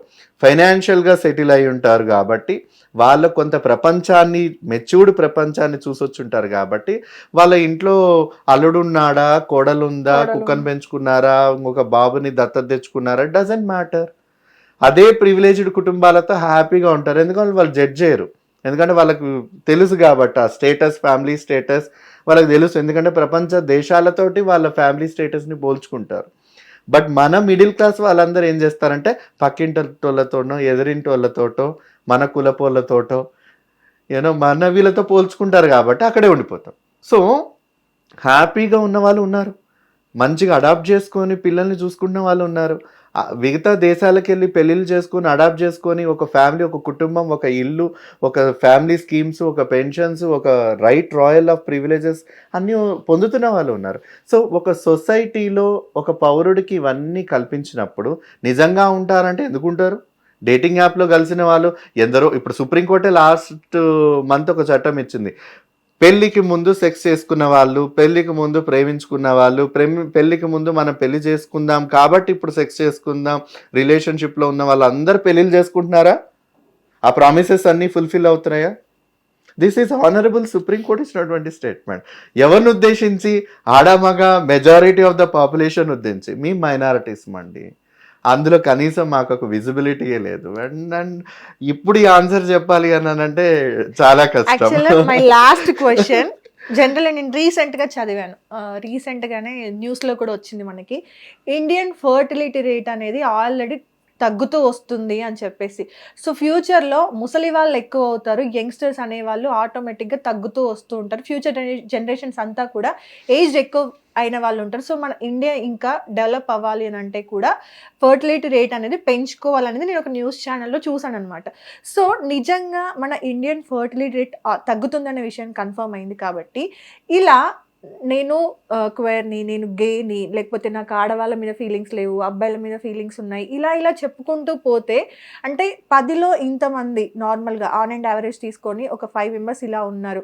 ఆల్రెడీ ఉమెన్లో ఫర్టిలిటీ రేట్ అనేది తగ్గిపోయింది. సో నెక్స్ట్ ఫ్యూచర్ జనరేషన్స్ అసలు ఎలా ఉంటాయి అంటే ఈ టాపిక్ ఓవరాల్ ఈ టాపిక్కి వస్తే పెద్ద క్వశ్చన్ రేజ్ అవుతుందన్నమాట. నిజంగా ఫ్యూచర్లో ఆడవాళ్ళు ఎంతమంది పిల్లల్ని ఎంతమంది నిజంగా బర్త్ ఇవ్వగలుగుతారు? అసలు అబ్బాయిలంతా కూడా నార్మల్గా ఒక 10లో 5 మెంబర్స్ నార్మల్గా ఇలా చేంజ్ అవుతే ఏంటి పరిస్థితి? ఆల్రెడీ ఇప్పుడు బయటకు వస్తున్నాయి, ఒకటి తర్వాత ఒకటి అన్నీ బయటకు వస్తున్నాయి, ఏది కూడా ఎక్కువ డేస్ దాగట్లేదు కదా. సో మీరు నార్మల్గా ఒక యాక్టివిస్ట్, దీని గురించి మాట్లాడుతున్నారు, పోరాడుతున్నారు కదా. సో ఈ టాపిక్ని నేను మిమ్మల్ని అడగాలనుకుంటున్నాను, నెక్స్ట్ జనరేషన్స్ పరిస్థితి ఏంటి? ఇది నేను మిమ్మల్ని అడిగిన కరెక్ట్ క్వశ్చనా కాదా? అడగాల వద్దా అని ఆలోచించాను, బట్ అడిగితే అయిపోతుంది కదా అని అడిగేశాను. ఫైనల్ క్వశ్చన్ ఇది. మాధవి గారు, it's a wonderful question. Okay, thank you so much. Question and very very important question. ఈ క్వశ్చన్కి ఒక చిన్న ఆన్సర్ చెప్తా. మన ఆంధ్రప్రదేశ్ గౌరవ ముఖ్యమంత్రి వర్యులు నారా చంద్రబాబు నాయుడు గారు ఒక పిలుపిచ్చారు. మన రాష్ట్రంలో ఏజ్డ్ పాపులేషన్ ఎక్కువైపోతా ఉంది, యువత లేరు, ఫర్టిలిటీ ఎక్కువగా లేదు, ఎక్కువగా మనకు జనాభా కూడా తగ్గే అవకాశం ఉంది అని ఆయన ఒకరు చెప్పారు. అందులో ఆయన చెప్పింది ఏంటి అని అంటే, ఒక 40,000 50,000 ఇస్తాం, మొదటి బిడ్డ, రెండో బిడ్డ, మూడో బిడ్డ, మీరు ఎంతగా అంటారో అంతగానండి, అంతవరకు మేము డబ్బులు ఇస్తాము, వాళ్ళని పోషించుకోవడానికి చదివించుకోవడానికి కూడా మేము ఇస్తామని ఆయన చెప్పారు. ఇన్స్టెడ్ ఆఫ్ దాట్, ఒక ఇండియాలో ఎక్కడెక్కడ మోస్ట్ ఆఫ్ ఫర్టిలిటీ లేనటువంటి జనాభా లేనటువంటి స్టేట్స్లో మీరు ఈ ఎల్జీబీటీ పీపుల్ని లీగలైజ్ చేయండి మీ స్టేట్లో. వాళ్ళు పెళ్లి చేసుకుంటారా, కలిసి ఉంటారా, let them live. At the same time ఎక్కడైతే మిగతా రాష్ట్రాలలో చైల్డ్ అనాథ పిల్లలు ఎవరైతే ఉంటారో, at the same time newborn baby families పెంచుకోం మాకు భారం అవుతుందని వదిలేస్తారో వాళ్ళందరినీ అడాప్ట్ చేసుకొని పెంచడానికి ఒక ప్రొసీజర్, ఒక పాలసీని తీసుకున్నాండి.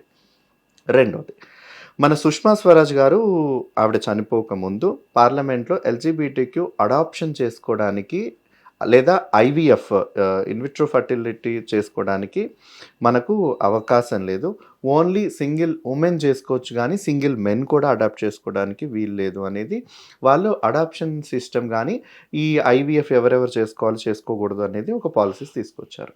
బట్ మన దేశం ప్రపంచ దేశాలతో పోటీ పడుతుంది కాబట్టి ప్రపంచ దేశాలు అడ్వాన్స్డ్గా సేమ్ సెక్స్ మ్యారేజ్ని లీగల్ చేయడంతో పాటు అడాప్షన్, ఐవీఎఫ్ ఇవన్నీ లీగల్ చేశారు కాబట్టి వాళ్ళు సమాజంలో ఉన్నటువంటి హ్యూమన్ పాపులేషన్ని బ్యాలెన్స్ చేస్తూ ఒక మానవ సమతుల్యతని కోసం మేమందరం న్యాచురల్గా పాటుపడుతూ ఉన్నాం ఒక ఎవల్యూషన్ కోసం. సో ఈ ఎవల్యూషన్ కోసం మేము పాటుపడుతున్నప్పుడు ఇద్దరు మగవాళ్ళు ఇద్దరు ఆడవాళ్ళు డైరెక్ట్గా పిల్లల్ని కనలేము కాబట్టి త్రూ సైన్స్ ద్వారా, ఐవీఎఫ్ ద్వారా లేదా త్రూ సోషల్ కన్సర్న్ వల్ల అడాప్షన్ ద్వారా మేము ఒక ఫ్యామిలీని ఏర్పాటు చేసుకుంటాం. ఇద్దరిని ముగ్గురిని పిల్లల్ని ఒక మదర్వుడ్ ఒక ఫాదర్వుడ్తో పెంచేటువంటి తత్వం మా దగ్గర ఉంది. We're wanted to balance. మీరు నాన్ డిస్క్రిమినేటివ్గా ఈ విధంగా ఆలోచించినట్లయితే యాజ్ ఎ ఫ్యూచర్ లీడర్గా మీరు అంటున్నారు కాబట్టి గ్లోబల్ లీడర్ నారా చంద్రబాబు నాయుడు ఆయన విజన్ చాలా ప్రపంచవ్యాప్తంగా ఉంటుందని కాబట్టి he must consider my request, you legalize LGBTQ people, same sex relations, living రిలేషన్షిప్స్కి ఒక లీగల్ స్టేటస్, స్టేట్ పాలసీస్ని మీరు కల్పించండి, అడాప్షన్ తీసుకురండి, ఐవీఎఫ్ని మీ స్టేట్ పరిధిలో మీరు పాలసీస్ తీసుకురండి and you will definitely see the change. So we're the wonderful people. We're not as having any criminal record in the world statistics.